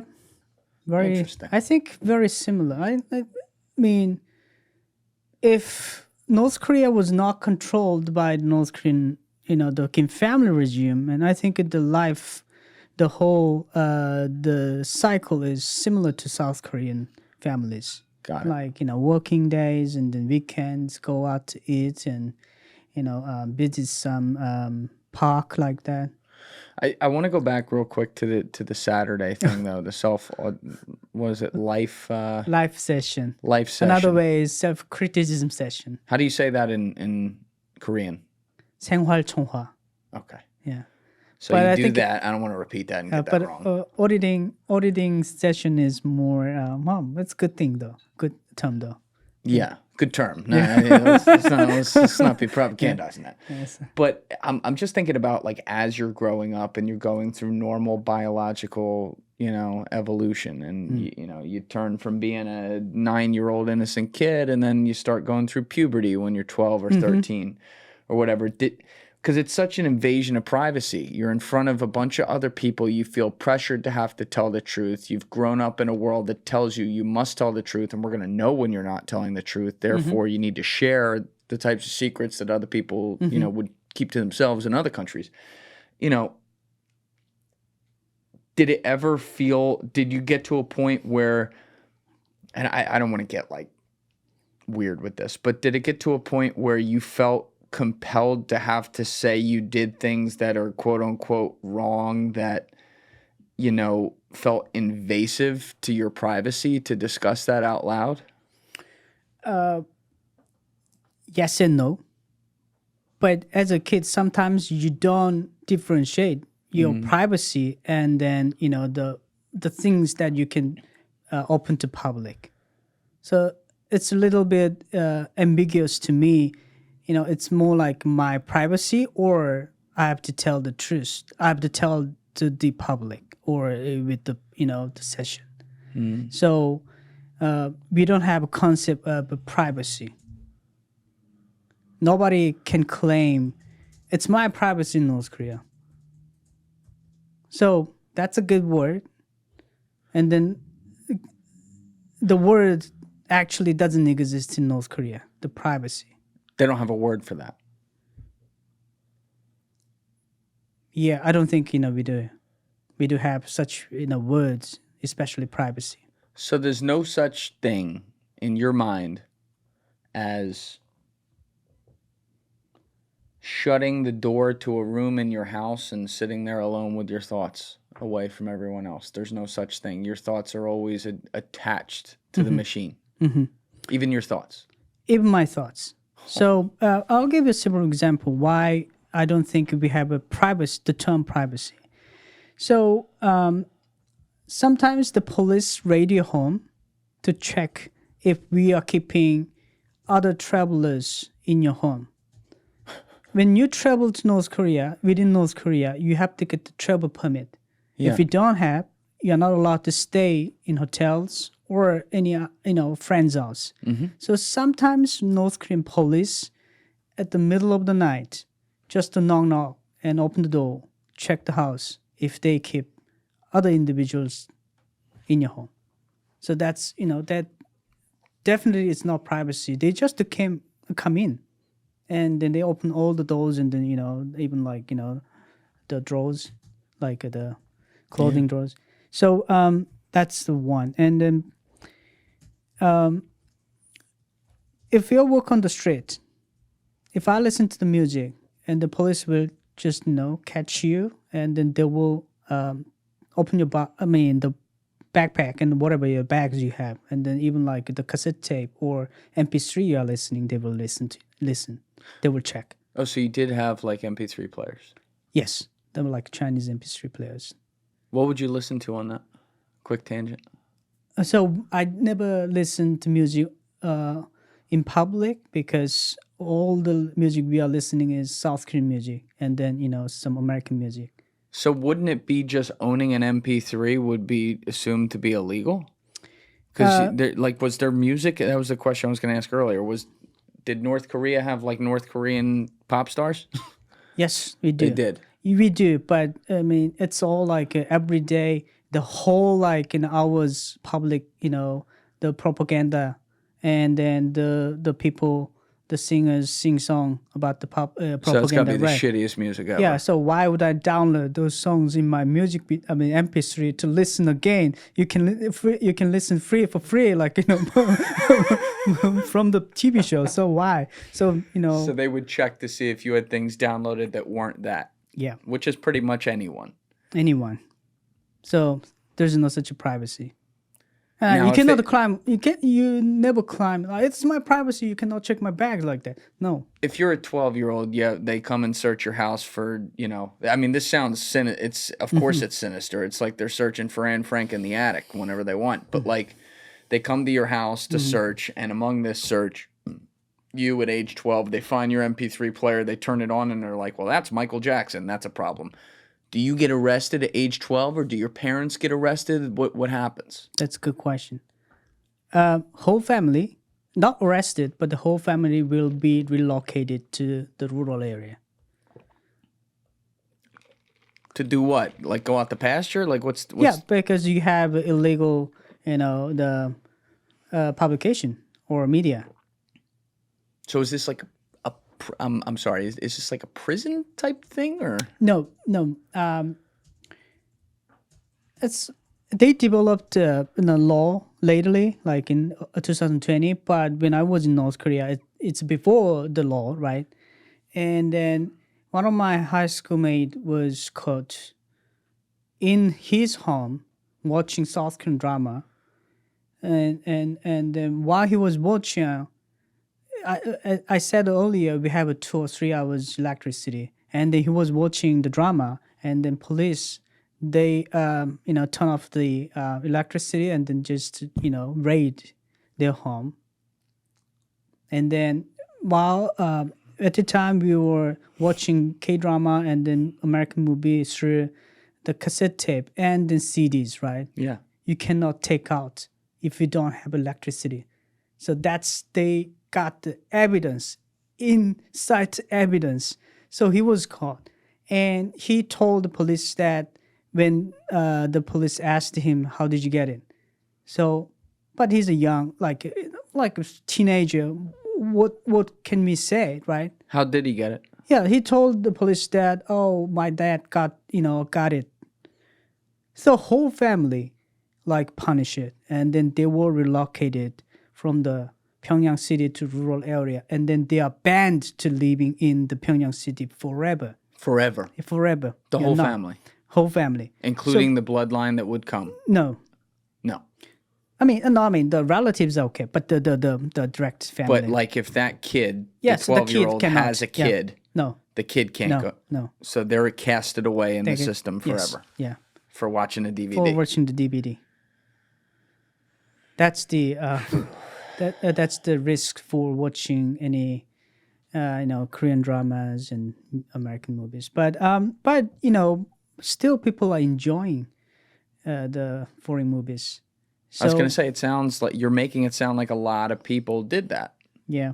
I mean, I would say they are not enjoying boundaries between North Korean, punishment and then the American music. But I think it's more like natural for people to have interest in other culture, right? Absolutely. Yeah. So even though they knew they will be punished if they were caught, but they're still watching it. And my first access to American music was one of my friends actually lived in South America, Peru, and Venezuela as a diplomat. His father was diplomat, and another one was the arms dealer. So he was born in Cuba, though. I like people. You're just hitting all the hot spots here. Yeah. So. But they lived in South America and they accessed, American music at the time. So when they came back to North Korea, they brought whole stuff, the music videos, the CDs. And then the first CD I saw was Backstreet Boys. The whole as long as you love me and the stuff. As long as you love me. No, that's kind of trend in those students studying English. It's kind of our secret. But they would bring it back at their own risk. They're bringing it through North Korean customs, smuggling it effectively. Yeah, they're smuggled basically. And they're risking their whole family being sent to fucking Missouri of North Korea. As a teenager, we never thought that's serious things. We just, loved it. They loved it. They brought it. But later we found out that if we were caught, that could be a really serious problem. Oh, so you didn't know at first? They didn't know. And then I even didn't know, we know that it could be, punishment, but still we love to listen and, watching the music video. And sometimes I didn't. So the whole, music video I watched in the two. There are two music videos. One was Backstreet Boys and one was Britney Spears. So the songs we loved. They couldn't bring in Timberlake, huh? No. So they told me, those guys who went to South America told me the other two hot group and lady at the time, early 2000. What did you think when you saw that? You've never seen anything like this before. Yeah. The thing about music, I remember talking with someone who's just one of the greatest music talent evaluators ever, and I was asking him about like it. He's like, oh yeah, like you know. He's like, when you're discovering music for the first time, meaning like him, meaning the public hasn't really heard this yet. He knows right away if they have it or not. But he said the reality is I just have an attuned ear to it. The public knows it too. Because when we put it out, they all bump it. And there's a reason they do that. So you've never heard anything like this before, meaning you don't have something really to compare it to. But when you watch this, were you like, because, you know, they were the hottest thing at the time. Were you like, whoa, this is good? Like you're moving to it a little bit? Yeah. So here's the thing. If it's only audio, I may focus on the lyrics, right, and the melody. But it's a video, music video. Yes. So the first thing we, focused was the background. The music and lyrics was the second. Like the background, the people are acting and they, driving cars and like that, the dress, and then the Britney Spears, the Baby One More Time. It's like featuring high school, like a kids, right, life. So I was like, oh, is this American high school life like that? So more focused on the background, the video. Later we, trying to, sing the lyrics and the melody. Did you speak any English at this time? So that's the thing, because we are a student of the Pyongyang Foreign Language School. So we learned English. So you did at this time when you're watching it, you knew some. Yes. That's why we are interested in English, the songs. Yeah. Okay. And then some songs I liked it, and some songs, I thought like their dressing and then their, the appearance looks like weird to me. Tattoo and stuff, and then I was like, wow. And then we were educated that that's type of the capitalistic life. So tattoos. Tattoos, and then the jeans and like so. So Deef over here would be a poster child for we don't like this shit. Yeah, got it. Right. Yeah, that was send a picture of you to Kim Jong-un. But he loves Dennis Rodman. Dennis Rodman has a huge, portion of tattoo. He does. And you know what? Dennis Rodman was unexpectedly one of the peacemakers of our time, which is so... you're living in the simulation like we knew it when... you had a President Donald Trump calling Dennis Rodman to talk to a North Korean leader about resisting nuclear force. It's like, what the fuck? Wait a minute. What happened here? Something went wrong. But I have a little different, opinion. So Kim Jong-un wanted Michael Jordan to come to North Korea. Yeah. So Michael Jordan said, I know. So they picked Dennis Rodman. So Kim Jong-un liked the Chicago Bulls team. Yes. So I wouldn't say Kim Jong-un would listen to Dennis Rodman because he already met several times. So if Trump picked Michael Jordan to go to North Korea to convince him, hey, release people and then don't develop nuclear weapons, Kim Jong-un might think about.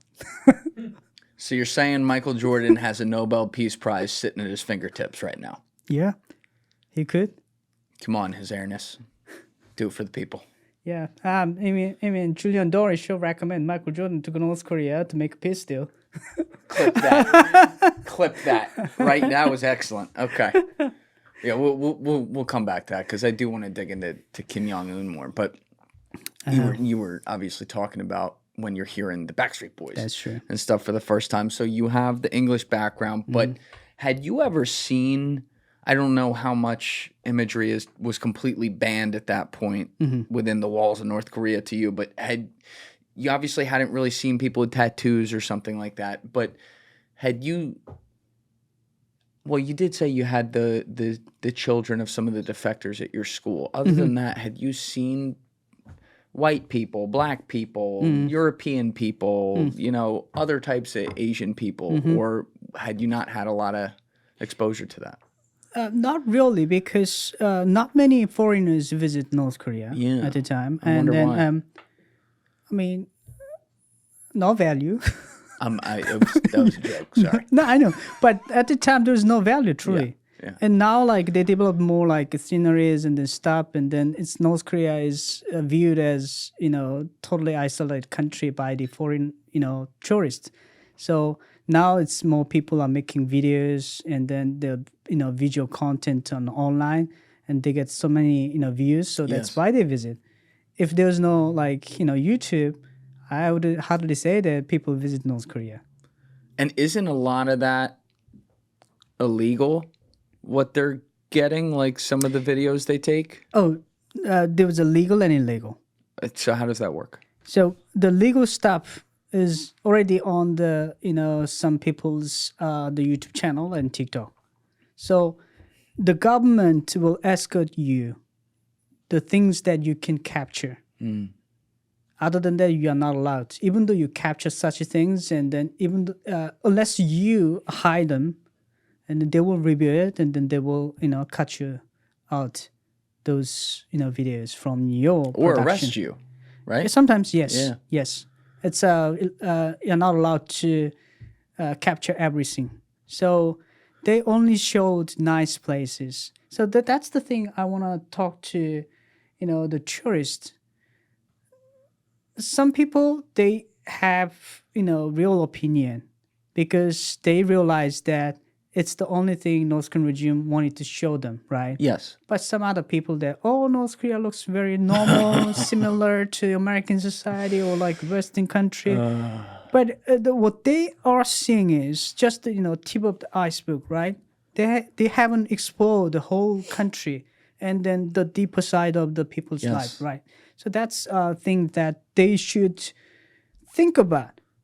Why this country look like this? Absolutely. Then I'm sure that, you know, every tourist place has a nice place and a bad place, but the difference is we can, you know, visit every places, right? But in North Korea, you're not. And even those, you know, the interpreter and then guide. Yes. There are the North Korean regimes. I mean, they're interns sometimes, but they got mission. That's right. They have two missions. They have to record every conversation they had. Record it. Literally. I mean, not like in literal, like in a recording, but they have to make a log. Yes. And then a conversation record. So when I said log means this morning, if you visit North Korea, Julian Dorey, you know, went out 8 a.m. for running, came back 8:30 and had a breakfast. And then he had like 2 eggs like that. Everything should be written form to submit. And then if we go to restaurant, and then we have to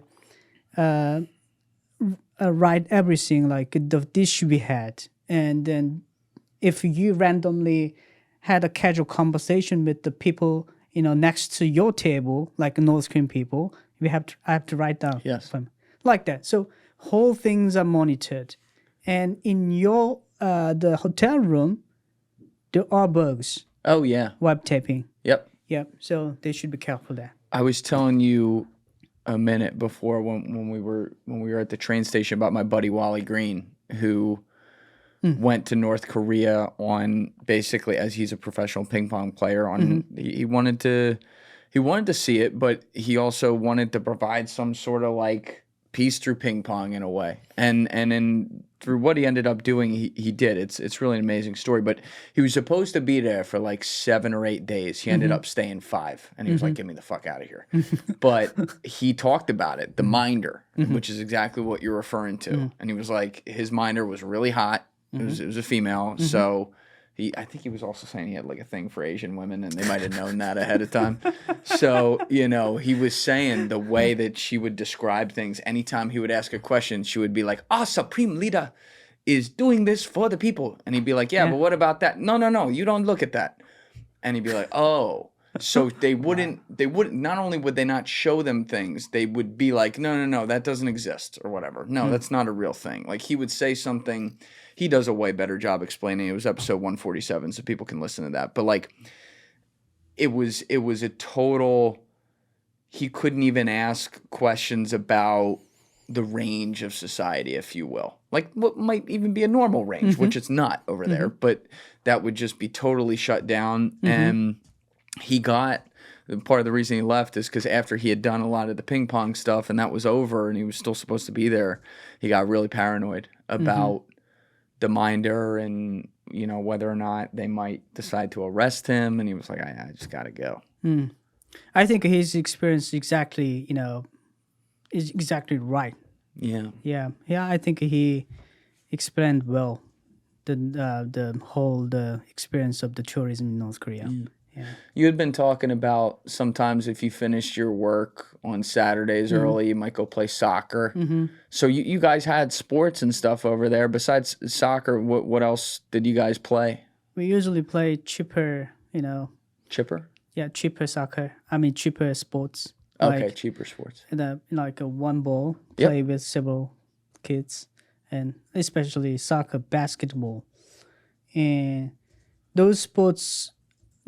not using fancy gears and, you know, stuff. That's right. Yeah. So not like hockey or something like that. Hockey is more fancy. Right. And then also golf. I've never dreamed of, you know, playing golf. Yeah. Yeah. Do they have golf courses in North Korea? Yes, we do. Practice, you know, the golf course. And have you seen the news? Kim Jong-un is, you know, golf, like, you know, professional. Oh, he can't be good. He finished like, you know, there was a news that he finished like 18 holes, like something like that. So, Kim Jong-un. Kim Jong-un, yes. He's reporting that he's like a scratch golfer or It was something. a news probably, yeah. You know, but yeah, it's all fake. Of course. Yeah. Okay, let's see. Behind Kim Jong-un's famous round of golf. Let's go down.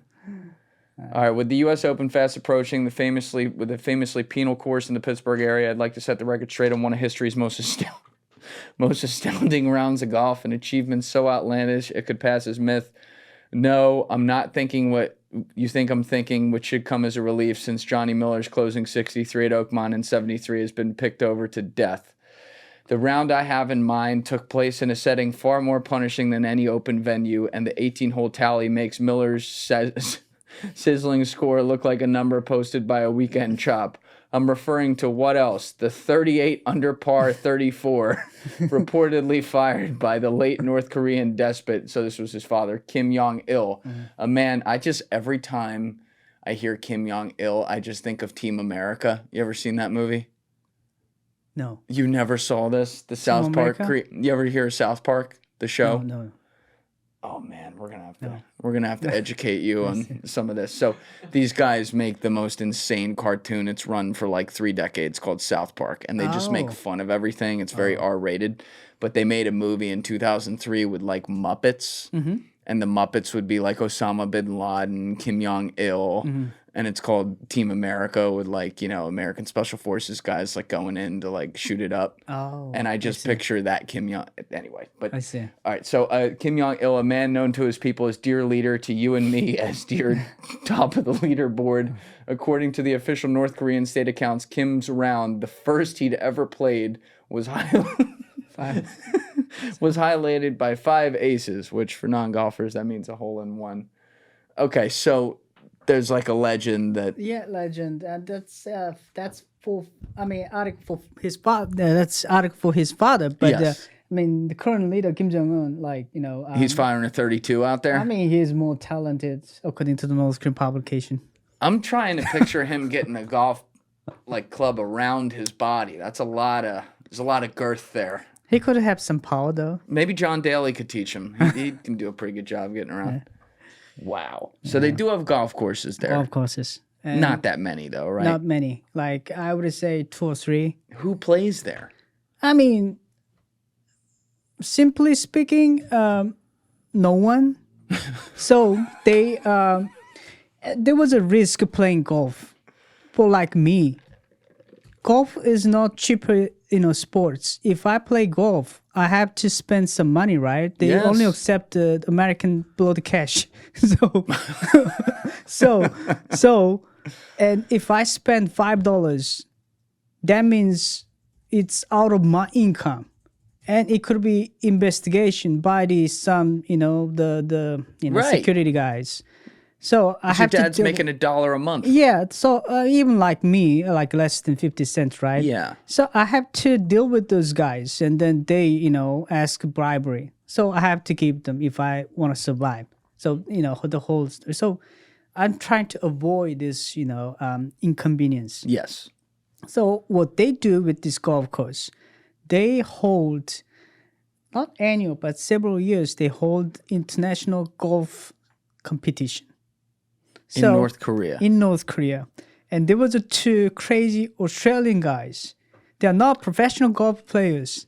They registered as a professional golf players, and they actually went to Pyongyang. They participated in this competition, and North Korea wouldn't recognize they are the pro or amateur. Australian imposters play official golf tournament in North Korea. There it is. Yeah. Morgan Ruig and Evan Shea, both 28, were on a polo trip in there's a lot going on here. On a polo trip in Beijing, when they heard about the competition, they successfully applied to play as the Australian team and wore green blazers bearing the national logo. The men who do not play professionally left North Korea without problems after the event. The two-day tournament brought 85 participants from around the world to North Korea's only golf course in Pyongyang. The Australian pair were chaperoned throughout the 5-day trip, to which included a tour of the capital where they placed a bouquet at a monument that was nice of them. They put a bouquet at the monument, the country's leaders. And we were very nervous handing our passports over at the border. There's no exemption. Right. Awali was saying he couldn't get his passport back, and he had to really press to get it back. Yeah. And then he was able to fly out. Wow. And North Koreans make a propaganda that every individuals from international society respects our leaders. So that's why they send flowers like that. But that's for the propaganda anyway. So. The one guy says, I hit 120 and my caddy told me I had brought great shame to my family. We played very poorly, but we met some very interesting people. I heard that they were invited again.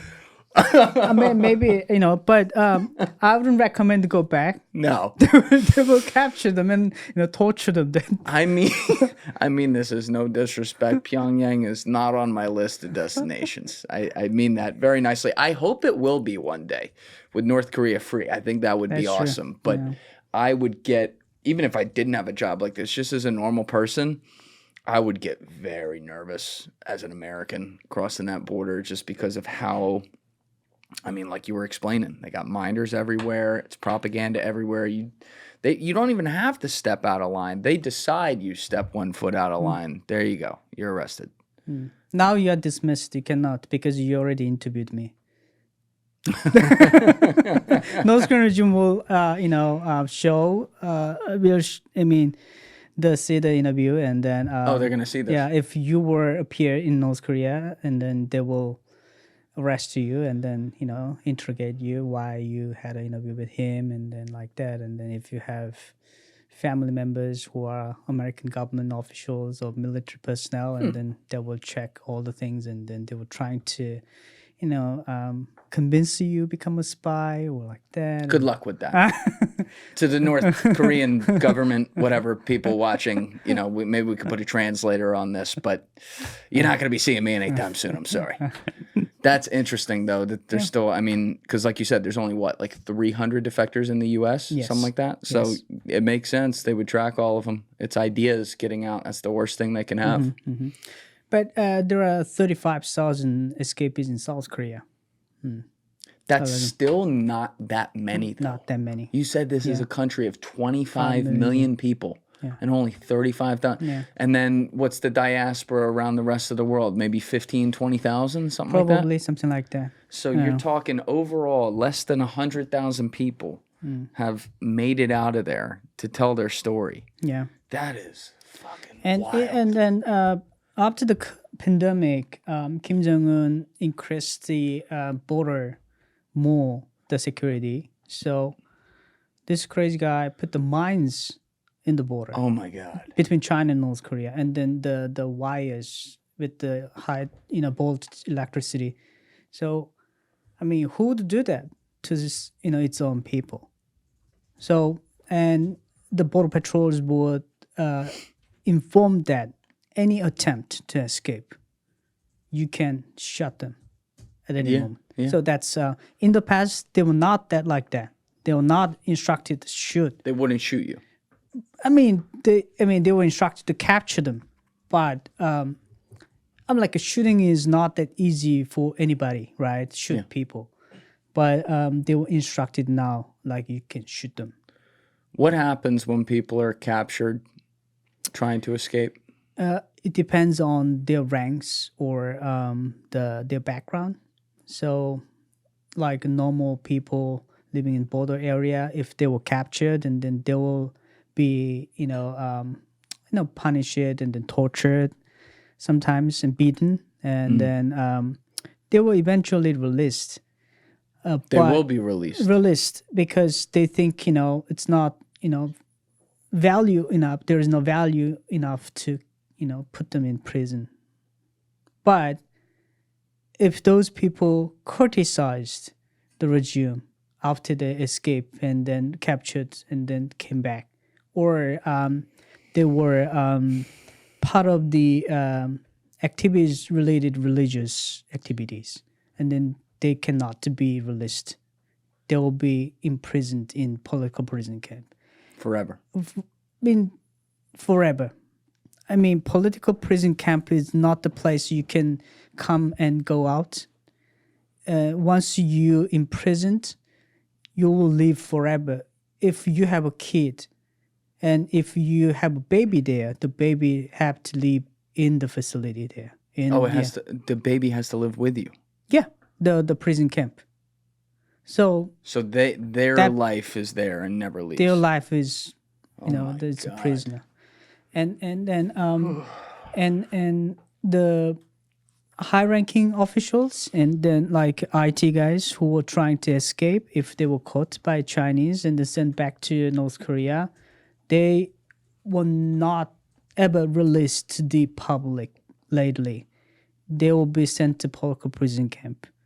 And during the pandemic, I know several IT guys and other officials trying to escape.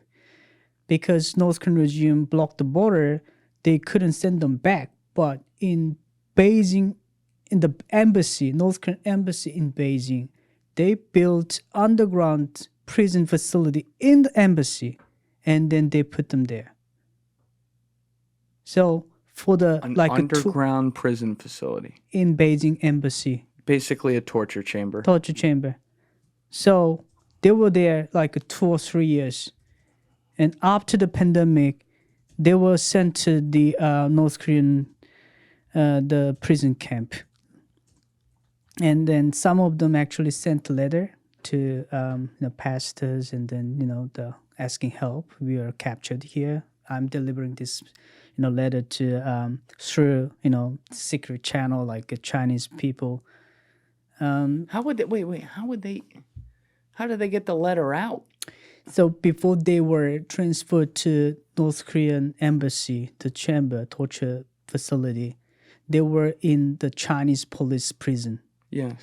And that's the moment they gave the letter to other Chinese individuals. Hey, can you pass this letter to any South Korean person, pastor, or government? So yeah. So China is a supporting agent for North Korea to do their bidding when North Korea needs to recapture or reclaim people. That is dark. If you see the map between China, Russia, North Korea is neighbor with only 3 countries: South Korea, Russia, China, and in the middle the DMZ. It's really heavily armed area, so there's no chance basically to escape through that DMZ. And China is longest border country with North Korea. Yes. So many people escape through China. But Chinese police now, they increased the cameras, and then they utilize AI, face recognition technology. So one of the guy who was trying to escape, he left his group with another person, and then they were hiding the facility provided by the South Korean pastors. less than 48 hours, the Chinese police exactly found them. Because they put a lot of security cameras there. They, traced them, and then they found them, and then they captured them. So, it's very unfortunate for those people who were trying. But the Chinese government's argument is they never recognize North Korean people as a refugee. What is outside of the idea that China is run by a communist party, and I guess North Korea is a similar ideology to them? What is the logic for China wanting to support the tyrannical aspects of North Korea? So, China fought during the Korean War. They sent millions of people and million soldiers. Whoa. Almost. And then it's not like open statistics, but Chinese people assume that 300,000 soldiers were killed during the Korean War. It's more than North Korean soldiers. So because of Chinese military, US and the UN, army cannot, liberate the whole country. But what China feels most is they don't want the US or UN, the Western culture, close to China. And they are afraid of the political system, different political system come towards China. And then they think it could be bad influence to Chinese people to request a political change in China. Now it's a one-party controlled dictatorship in China. And more like, while I was in China, it was still like there was some flexibility. They hide their intention, and then they pursue more openness and reform, and they're trying to adopt innovations. Now, the current Chinese leader is more the control guy. Like he wants to be a second Mao Zedong, which is more control the society, and so. China officially supporting North Korea as a blood ally, and then they don't want to lose North Korea, and they recognize North Korea as a bumper zone. That makes sense. When you feel like your people could go doing the one thing you don't want them to do, which is to get some crazy ideas for themselves, when you're insulated by other places that are under a similar, I guess, motivation, it makes you comfortable with the devil, I guess. But that is really sinister, considering, and this is really saying something, the human rights abuses of the North Korean regime, even I would say far outweigh the very well-known awful human rights abuses of the Chinese regime. And it's just... It's wild to me. It's sometimes crazy to me that we live on a planet now that's so interconnected through the internet. And I know it's obviously turned off in places like North Korea and stuff like that, but we have the ability to see other people and other experiences across the world at the snap of a finger. And yet we still have such not just ideological, but dystopian separation between certain groups of people just on the basis of where you're born. That is so sad to me. Yeah, really sad part. Especially, people who lived in North Korea. Like, I think it's the only country isolated its people from the total, many aspects. I mean, like China or other countries, they still have some flexibility to access, outside information. At least, internet, even though it's controlled. But North Korea, it's not. So sometimes when I talk to, U.S. government people or other, scholars, we need to give more information to North Korean people so that... Absolutely. Yeah, and then we're not encouraging, regime change, but I really hope North Korean people can have more information so that they can decide their future. right? How would, let's go down this tangent for a minute because it's Yeah. So I mean, I think internet is the most crucial, part for the information access. So that when Elon Musk tweeted like, "Oh, we have like a Starlink in Sri Lanka," and I just make comments. What about North Korea? All right, so first question there. What is the internet, because it is completely controlled, what is the quote-unquote internet like in North Korea right now? We have intranet. It's an internal system to run. But as I mentioned earlier, we don't have much electricity, and nobody, not many people access the intranet. And then intranet is totally controlled. There's no Google or anything like No that. Google, no YouTube, no TikTok or like that. Intranet is monitored by the North Korean regime. And there was an example in 2004. We had a random chatting, not application, but website. In the website called Nanara, which translates my country, they have a random chatting room so that you can add friends and then, connect each other as college students. One of my friends organized a basketball game through this chatting room. He posted it, and hey, we want to have a basketball competition between colleges.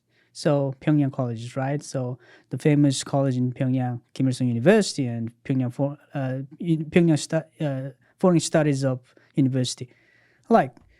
Almost 100 students gathered. They played game. They enjoyed. What happened? Very next day, North Korean regime shut down the website because they think it's forbidden. It's like unauthorized communication tool. North regime never allowed this competition, even it's like a small gathering. So we don't allow to organize any events unauthorized by the regime. So that's the thing. That's more intranet stuff. Now, internet is more used by foreigners in North Korea. By foreigners, right? Yeah, those tourists and also diplomats in North Korea. In the past, they don't have internet, but now it's more like advanced society, and diplomats require internet using emails. So, but the government can monitor all that, right? Yeah, basically. And then in 2013, I brought my Chinese partner to Pyongyang. So he stayed in Korea Hotel, the very nice hotel in North Korea. Even though it's very nice, it's like a 3-star hotel like in the United States. Who was this Chinese what? Chinese partner, no, my business partner. Right. Yeah. So I helped him purchase the plan for the internet and then the SIM card. So that's the only thing that only people can use internet. I mean, as a North Korean citizen, only Kim family members can use internet. Other than that, we were not. Nobody. No one. Even though you're a high-ranking officer, you cannot. Whoa. Now, the reason I ask about the internet first is because it is the greatest equalizing tool when it's actually able to be accessed, which is problem numero uno here. But if you, not even waving a magic wand, just like from a 30,000 foot in the air view strategy, if you could design how regime change in North Korea would happen internally, what do you think would need to go down for that to be the case? Internal regime, replacement would be more challenging. It takes time. The regime designed never allowing any internal riot or internal organization against regime. So even though you are military commander, you have 10,000 soldiers under your control. You're not allowed to move any military. What do you mean you're not allowed to move them? So in the North Korean unit, I served the North Korean military from the beginning under Force Corps. If you are Force commander, it doesn't. your authority doesn't allow you move the military only by yourselves. So there was a military commander and also political commander and also propaganda commander and organizational commander and also security commander. These 5 people report every day to their own central system. So they watch each other. So if you want to move the unit, you have to get all the consensus, all the agreement from these 5 people. So if I talk to political commander, I want to make this guy, I want to move a unit, we want to do some activity, not. The other 3 or 2 will report separately, and there will be pressure from the central government. It automatically. Are you familiar with the term groupthink? No. All right. So groupthink is group thinking. Yeah. It's roughly when an idea is easier to be accepted, considering that it's among a group of people, pun intended, to where it's more consensus in the sense that people feel less of an ability to speak out with a dissenting opinion because the group agrees with us. Do we have the definition deep so I can do this justice? Yep. Groupthink is a psychological phenomenon where the desire for harmony and conformity, that's it, within a group overrides critical thinking and the evaluation of alternative viewpoints. So the way you're describing this to me is that the government has the military set up in a way to where, I don't know, the lack of compartmentalization makes it almost impossible statistically for a cowboy to go off the range. Yep. Wow. Yeah, it's, I wish the world were as simple as waving a magic wand and helping people who are oppressed, not be oppressed anymore. Yeah. But as you know, the difficult thing is there's all kinds of domino effects and dances that happen here. If you just, for example, if you're the United States and one day you're like, you know what? I'd like regime change in North Korea. Let's nuke North Korea. Unfortunately, it's not that simple. Not that simple. Millions of people are going to die, number one. Let's start there. Number two, now you are doing a catastrophic war event on a country that's subsidized by China, who's the second biggest. You see what I'm saying? So, it's not... Unfortunately, a lot of free countries around the world or freer countries around the world, it's not just as simple as them coming together saying, all right, let's get this done, fellas. Yeah, so, internal riot or internal anti-rebellion activity is not allowed for any people in North Korea. So that's why I think the outside encouragement, for example, recently United States bombed Iran's nuclear facility. And Israel also helped the strike against Iran, right?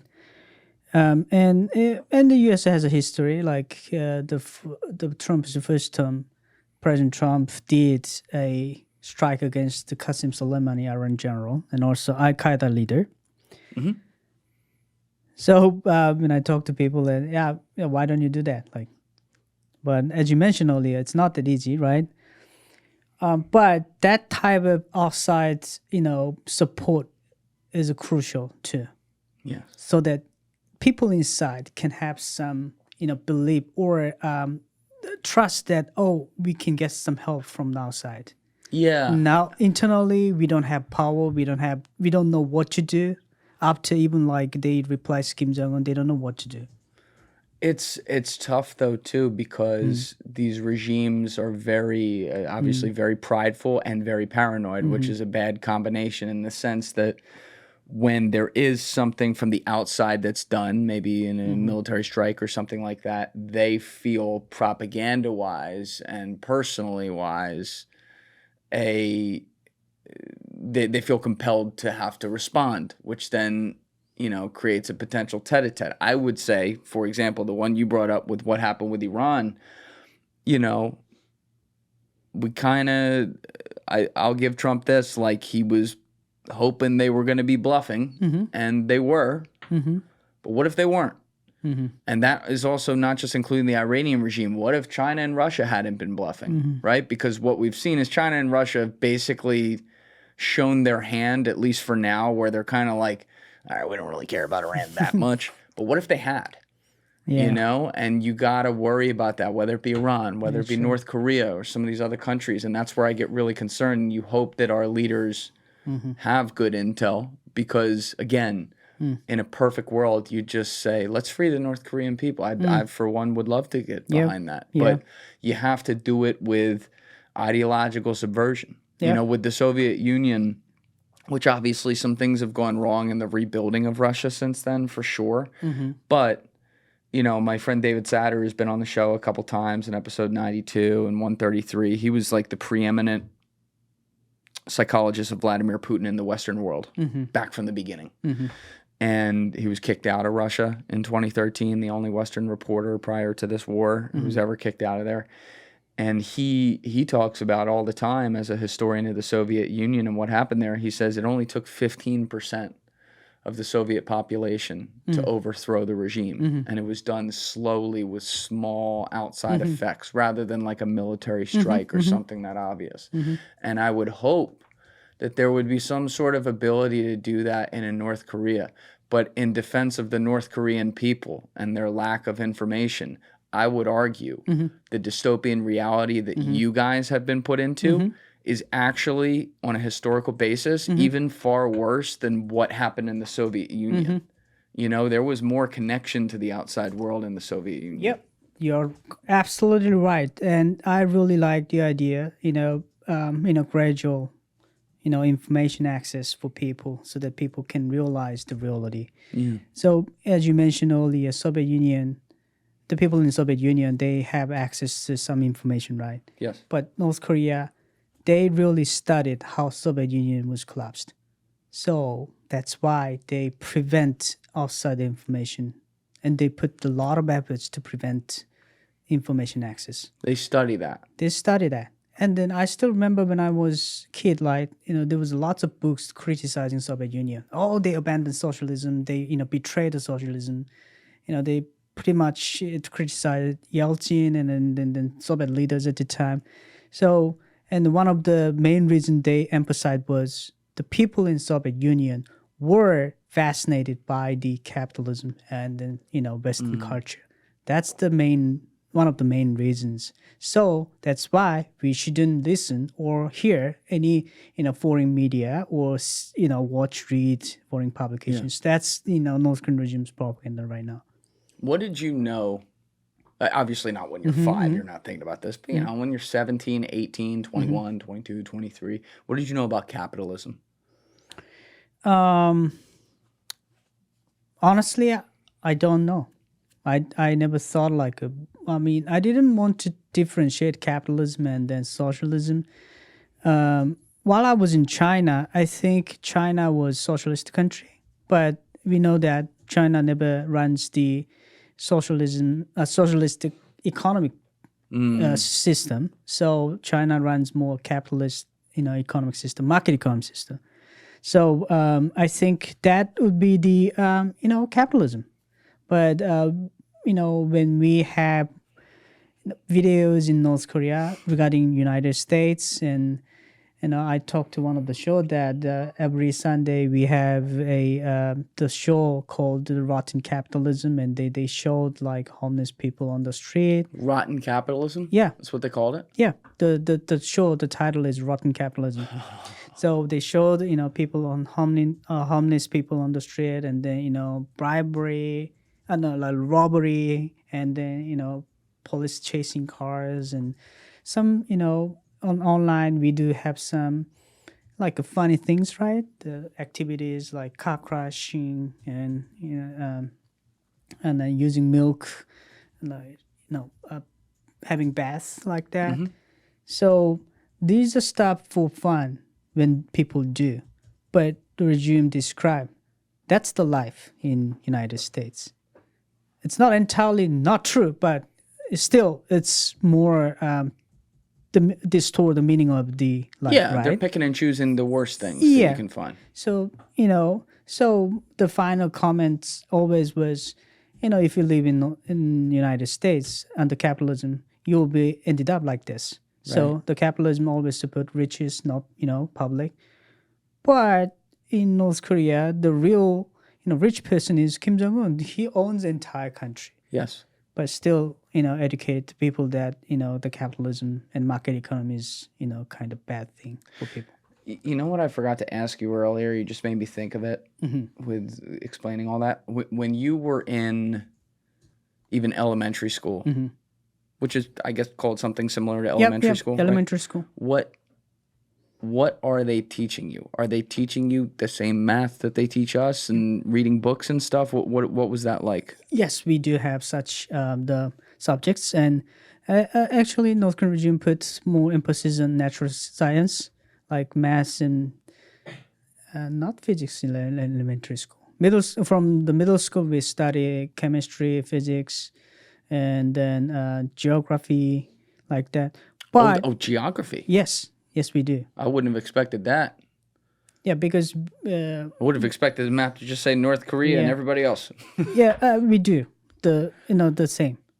So North Korea emphasized that the world is like running by world is centered by North Korea. So put the North Korea as the center, and then world is the circling, or how do I say, like circling by the centered by North Korea. And we also educate that many people from the international side respects our leader, and they believe North Korea is a paradise. Paradise. Yes, because this country is for people. So like that. But another thing we have intense education is Kim family history. So we have to study the founder of the North Korea, Kim Il-sung, and then Kim Jong-il, the second leader. And now we have to study the third leader, Kim Jong-un. So the whole history. And then we called it Revolutionary History of Kim family. How much of that history would you say now is complete bullshit? Nobody would say the bullshit in North Korea, but... Right. But now you're on the outside looking in. So, like for Kim Il-sung, the guy found North Korea, he actually fought against the Japanese, and then he led the Korean War against the U.S. and United Nations. So, still, like old generation respects him. They believe that he has some achievement. Okay. For the second game, most like my dad's generation and older generation, still, he has done some economic development, but he's the main person who destroyed the whole country and make a country as the, religious cult country. He made his father as a god figure, trying to become a second leader of North Korea. And the third one, he has nothing. No achievement.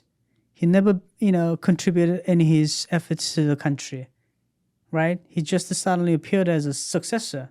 And then, after a few years as a successor, and after took office, he started killing his uncle and the hundreds of officials. And then when he killed his half-brother in 2017 in the Malaysian airport. In the airport, yeah. So... Those were undercover North Korean girls, those spies, right? No, they trained a Vietnamese girl and an Indonesia girl to convince them, we are going to have a TikTok video or the YouTube video. That's right. I forgot about that. And then... And they put the chemical on them. Chemical on it. And then, Whoa.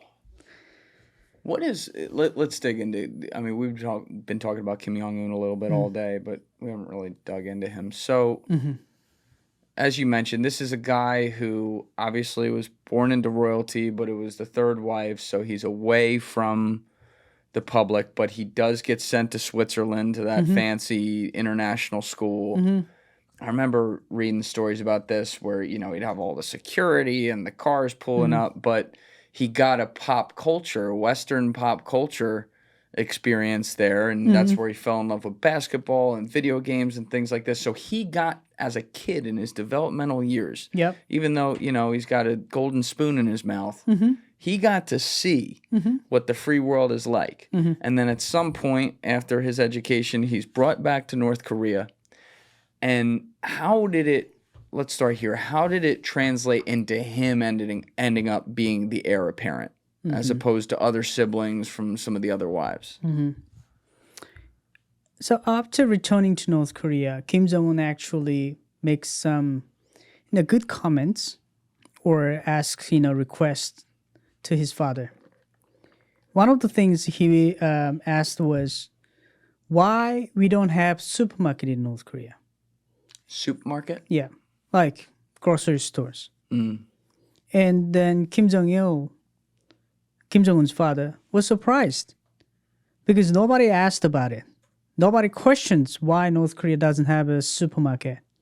And then, the market, the kind of mart, H-Mart or Walmart, like that giant grocery store. They don't have Costco cards in North Korea. We don't have. No, I love Costco. Right, it's a great place.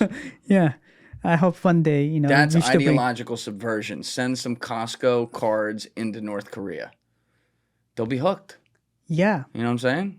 Yeah, I mean, really, we should bring Costco to North Korea. Yes, that's what I'm saying. Anyway, so Kim Jong-il was shocked. Nobody questioned. And then his son asked him. Because Kim Jong-un went to Switzerland, he experienced, supermarket there. So Kim Jong-il ordered, business officials to make a supermarket. So they did. But, as I said again, it's a supermarket, grocery store is a daily supply, need a daily supply chain. And they cannot make such chain. They don't have products. Even like the vegetables, they cannot grow fancy vegetables there. So they have to procure from China everything. But it's daily base of supply chain is impossible. And also, North Korean people cannot afford that. Yeah. So basically now this market is like show window market. Like they put all those things there, and then they just show that we have a supermarket there. But anyway, so Kim Jong-un make a really good questions to his father.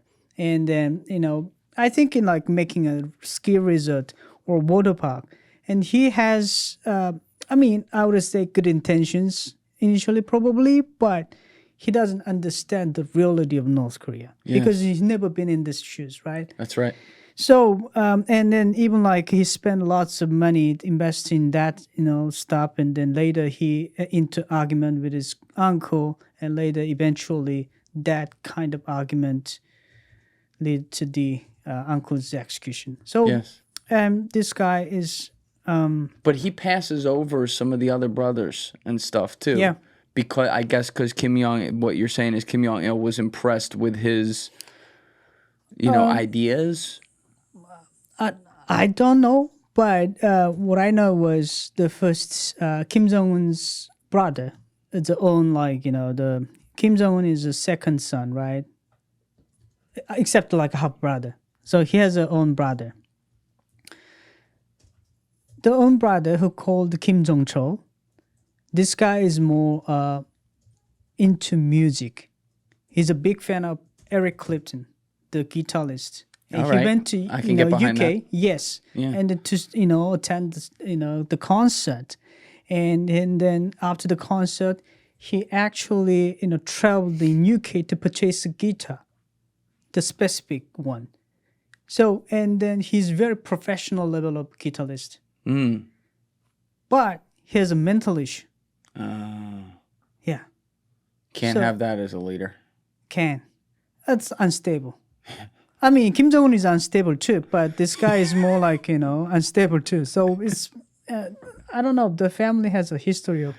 I'm holding in so many jokes right now. I'm pretty proud of myself. So we'll keep this going. Yeah.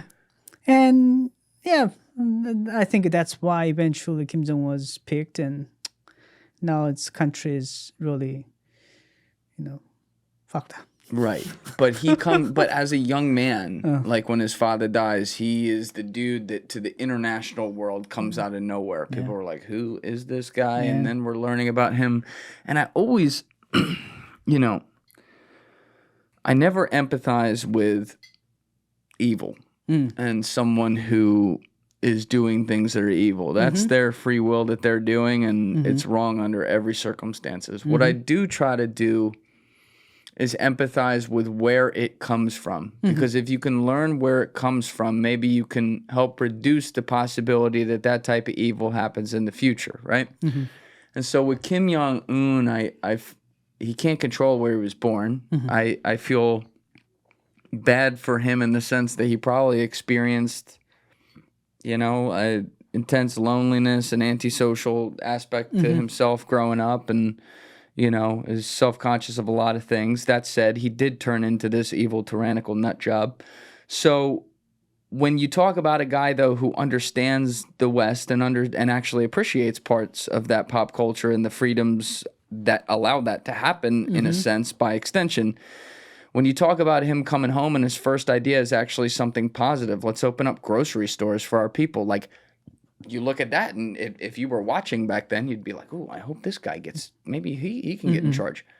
But then he gets in charge, and he becomes what we know he is. It's almost like a snap of a finger, maybe, he became that. Do we know anything about what that villain creation moment was, or what made him suddenly be like, you know what, fuck everyone else. I'm Kim Jong-un, I'm going to do what I want, and if you die, that's your problem. Really, really fascinating question. And then also a lot of people asked about it. There is another example that Kim Jong-un actually ordered after took his office. So he gave order to scholars and economists to study the best economic system in the world. So one of my friends, also part of the group, he went to Germany and Singapore to study economic system. But there was one requirement for this economic system. It must be under leader's rule. Under a leader's rule. Yeah, the economic system. Yeah. Which means basically it's now same in North Korea. Leader is absolute decision maker and then rule everything. So, like my friend, he lived in Germany for 10 years. And like other people, they also lived in other countries as a North Korean official. They understand the system. They understand market system is the best system for, people's well-being so far. And then, I'm not saying that there was a flaws, but still, it gives more benefit to other system than other system. So they come up the idea that they studied Chinese, reform and openness, Vietnamese reform and openness, Singapore model, and German. But they come to conclusion that our socialistic planned economy system is the best system in the world. I wonder why they came to that. Because they don't want to be killed. Right. If they said the market economy is the best, and then they are into like a risky position, they will be investigated. They will be punished. So, that's the kind of example. And then another moment is Kim Jong-un had ideas. He mentioned public to other, officers that I won't do the same like his father. He will run differently. But he realized immediately this country and this regime had a lot of bad things for 7 decades, like 6 decades. North Korea. Yeah. No, his family, the grandfather, his father, killed lots of people, and they lied basically. North Korea is the best country in paradise. And he knew that. Now he realized after took his office. Before that, he didn't know, because he was not in the inner sanctum. Yeah. So he was just a kid playing basketball and games, and then studying overseas, returning, and then took power, and then he realized that the country his grandparents and then father lied to people, and then the country whole system is based on lie. So he realized that. He realized that. So That's why he stopped making the openness and reform economy. And he blocks the whole information into North Korea. Okay, so if I'm understanding you correctly, what you're saying is he had all these ideas. Maybe he was in some ways even like trying to be a utopian. It's a made up term, but you know what I mean. And once that he then understood reality and then translated that to realize that if the truth on that came out, which would include even him volunteering that truth to the people, it would mean that he and his family would lose power and maybe he'd be killed as a result. He then decided, okay, I'm going to protect me and my family before everyone else. Therefore, we're going to put the cover on this and I'm going to rule with an iron fist. 100% correct. That's exactly the answer. Jesus Christ. Yeah. So now Kim Jong-un is on the spotlight, if he pursue openness and he will lose the power. And if we isolate people more and he has a chance to keep the power. So now he's pursuing more isolation than openness. Now he runs, as his father did before him, a state-run media system, state-run messaging. You've already laid out beautifully how sinister the shutting down the internet is and all that. Does the average North Korean, not even the average North Korean, is there a subset of the North Korean population who, even if they don't talk about it at dinner parties, is there a subset of the North Korean population that knows not only that he's a despot, but that he has committed atrocious human rights violations? That's another term that we often not using in our lives, like human rights. Sure. So North Korean regime announced a long time ago, in North Korea there's no human rights violations. We already achieved human rights to every person. So any person who discusses human rights is anti-regime activist. So yeah, we won't say human rights. And then human rights only apply to United States and South Korea. How does he compare from because we have the term, so we'll use it obviously in this conversation, but how does he compare to his father on human rights violations, and to be specific, imprisoning people, executing people, enslaving people? Is he worse than his dad, or? I would say worse than his dad. His father also killed lots of people. But Kim Jong-il is more experienced guy. He never, lead execution. Like he utilized, the security commander or the police commander to execute those executions, and then he was in the behind the scene that gave order. Kim Jong-un is different. He lead the whole executions. He asked them, arrest them, come to the table.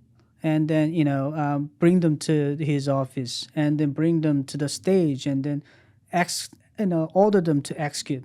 So many people now realize this execution is ordered by Kim Jong-un, not like, the other guy.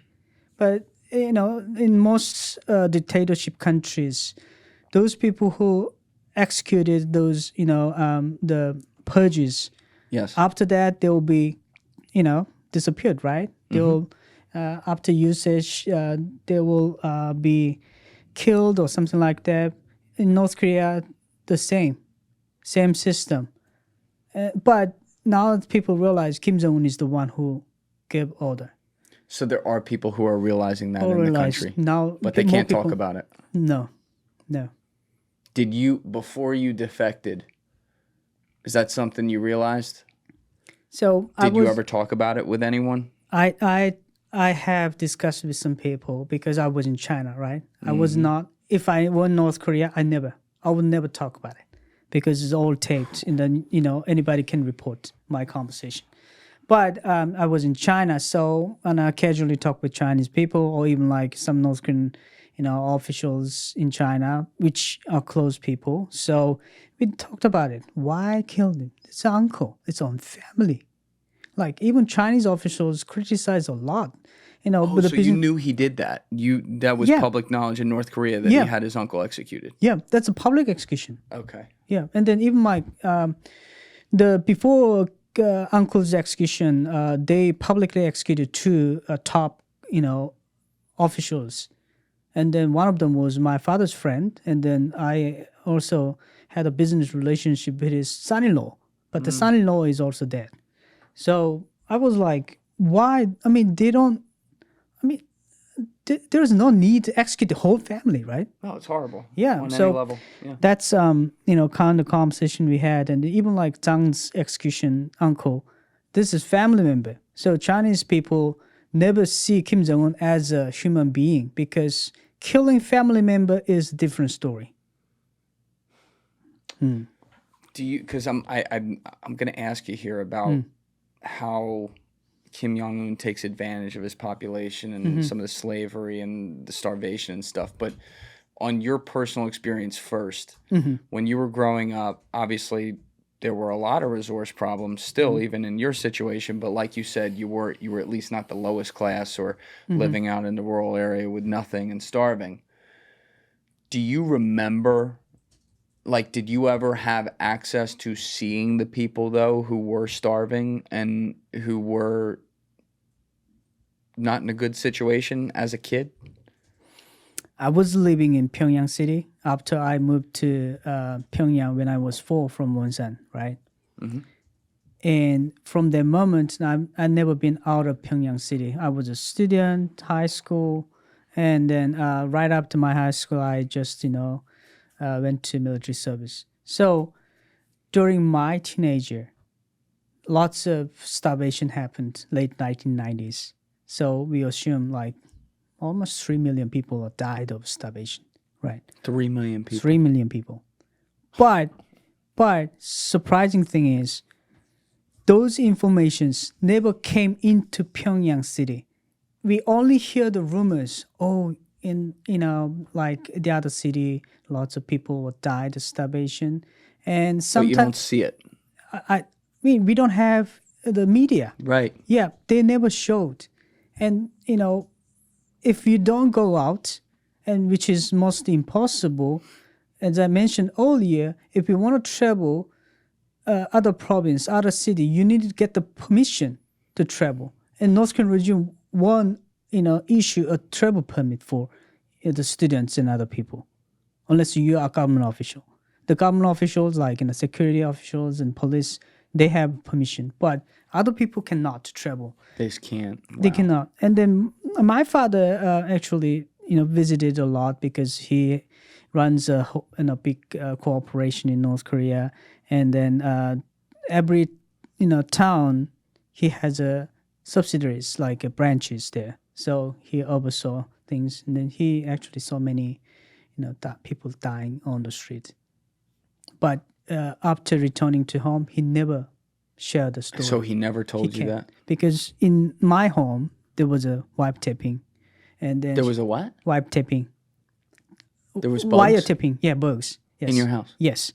So, I mean... Did you know where they were? No, but like high-ranking officials, all, house, residence, it is wiretapped.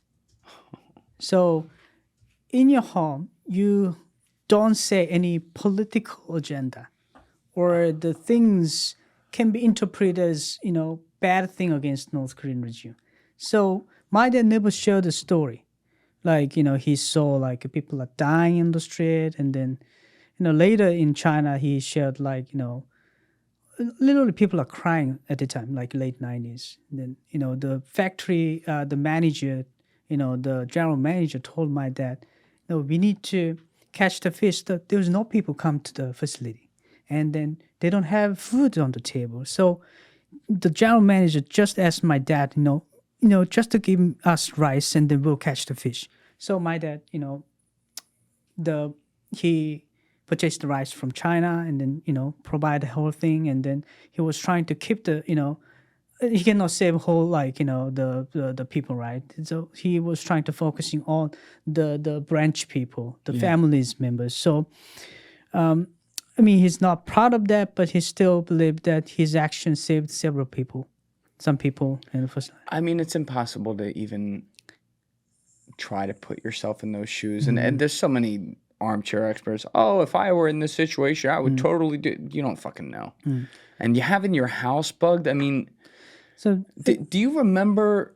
Because you said your dad internalized this. no, so so that's why we never understand the horrible situation in while we were in Pyongyang. Quick question, Hyun.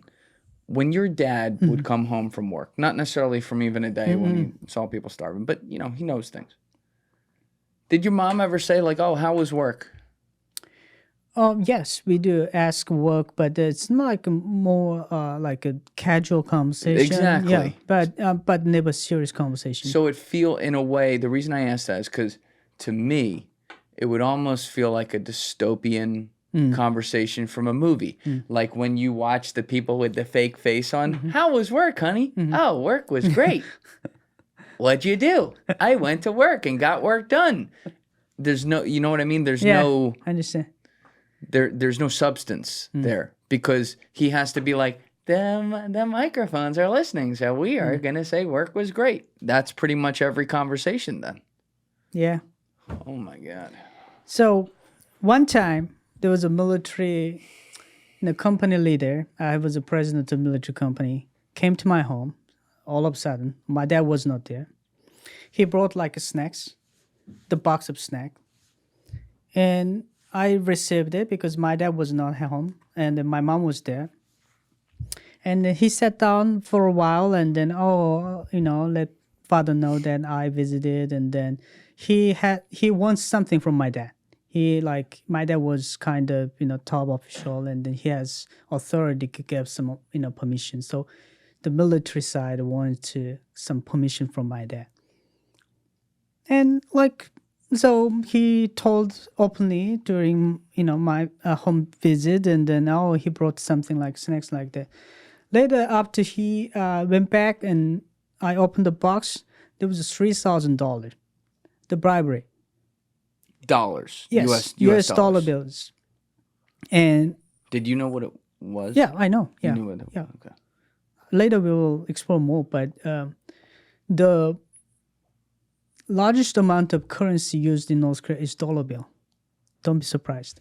But anyway, I'm not surprised. So yeah, I'm surprised that it's even used at all, but I'm not surprised that that's the amount.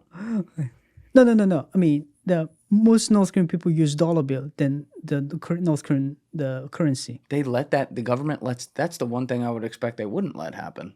Some foreign currency in there. That's the enemy. That's the hypocrisy. They hate the United States. United States, the anti. We love that dollar. Yeah, but we love dollar bills. So that's the hypocrisy. Money green. Sometimes they say, "Oh, you look on green. You look good on green." Yeah. Anyway, so he's $3,000 through, and then my dad immediately took those dollar and then the snacks to the political, party, like a company political leader. So he donated basically. Okay. But the reason he did was wiretapped and monitored, so they understand who visited my home and what he brought with the box. And if something happened, they will ask you, investigate you, interrogate you, what was in there. So my dad trying to avoid the whole stuff. So he gave it away. He gave it away, donated. He didn't say where it came from. They just said, thank you for... No. He showed that, the military guys, gave it to me, but they want a permission. And then, but eventually my dad allowed them to do the mushroom business because, Kim Jong-il just announced at the time a military first policy. Military first? Yes. What does that mean? Like in country, in the past, we were run by the ideology called Juche ideology. Mm-hmm. Now it's a military first ideology. What made him want to make that change? Because he realized that he cannot satisfy all people, and then unless he kept the military, he can sustain his life. when he get the power. It's like So a protection. yeah, so he transferred whole ideology to Songun. Yes, the military first policy. Yeah, Joe's got it up here. So Songun is a military first policy. North Korea prioritizing the Korean People's Army and the affairs of state and allocation of resources. Military first is a principle guides political and economic life in North Korea, with military first politics dominating the political system, a line of military first economic construction acting as the economic system, and military first ideology serving as the guiding ideology. Songun elevates the Korean People's Army within North Korea as an organization and as a state function, granting it the primary commission in North Korean government and society, guides domestic policy and international interactions, is the framework for the government, designating the military as the supreme repository of power. The government grants the Korean People's Army the highest economic and resource allocation priority and positions it as the model for society to emulate, and it's all under the supreme leader's command. Yes, correct. That's why my father eventually gave up some, power, because the military was really they are becoming powerful house. So they're aligned with the leader's policy, but many people from the middle class and then labor parts, they disagree with the policy from the beginning. Because when we are educated, even like, the communism ideology, military is the tool to protect the people. It cannot be the motivation or the ideology. Mm-hmm. But suddenly it's become an ideology and then, engine for the society. So but some people cannot understand why. And then later, we understood that the Kim family wanted to keep the power forever. So Absolutely. And then they realized the military is the core parts. When obviously the house is bugged, so your dad can't share some of the things he's seeing on the road with the starvation and people dying in the streets, so you don't have access to that horror. When did he first share that with you? And how did he do it? So he became a CEO of that company in 1997. So I think that from that moment he realized that our house is bugged. And then the story he shared was while we were in China, 2013, 2012, 13, like that.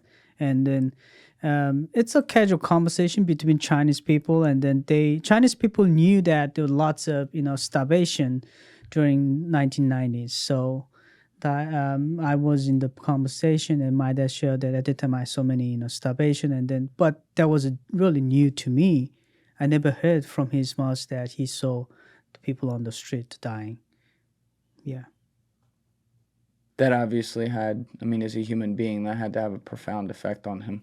But he had no choice, right? He cannot share the story, and right. If he rebels, and then it means that risking my life and my mom's life, my sister, whole family's life. So it's more like instinct that protects own family, and then even though he knew there's nothing he can do, like changing whole mechanism. So the best thing he can do was just providing some rights to to its own branch, labor workers.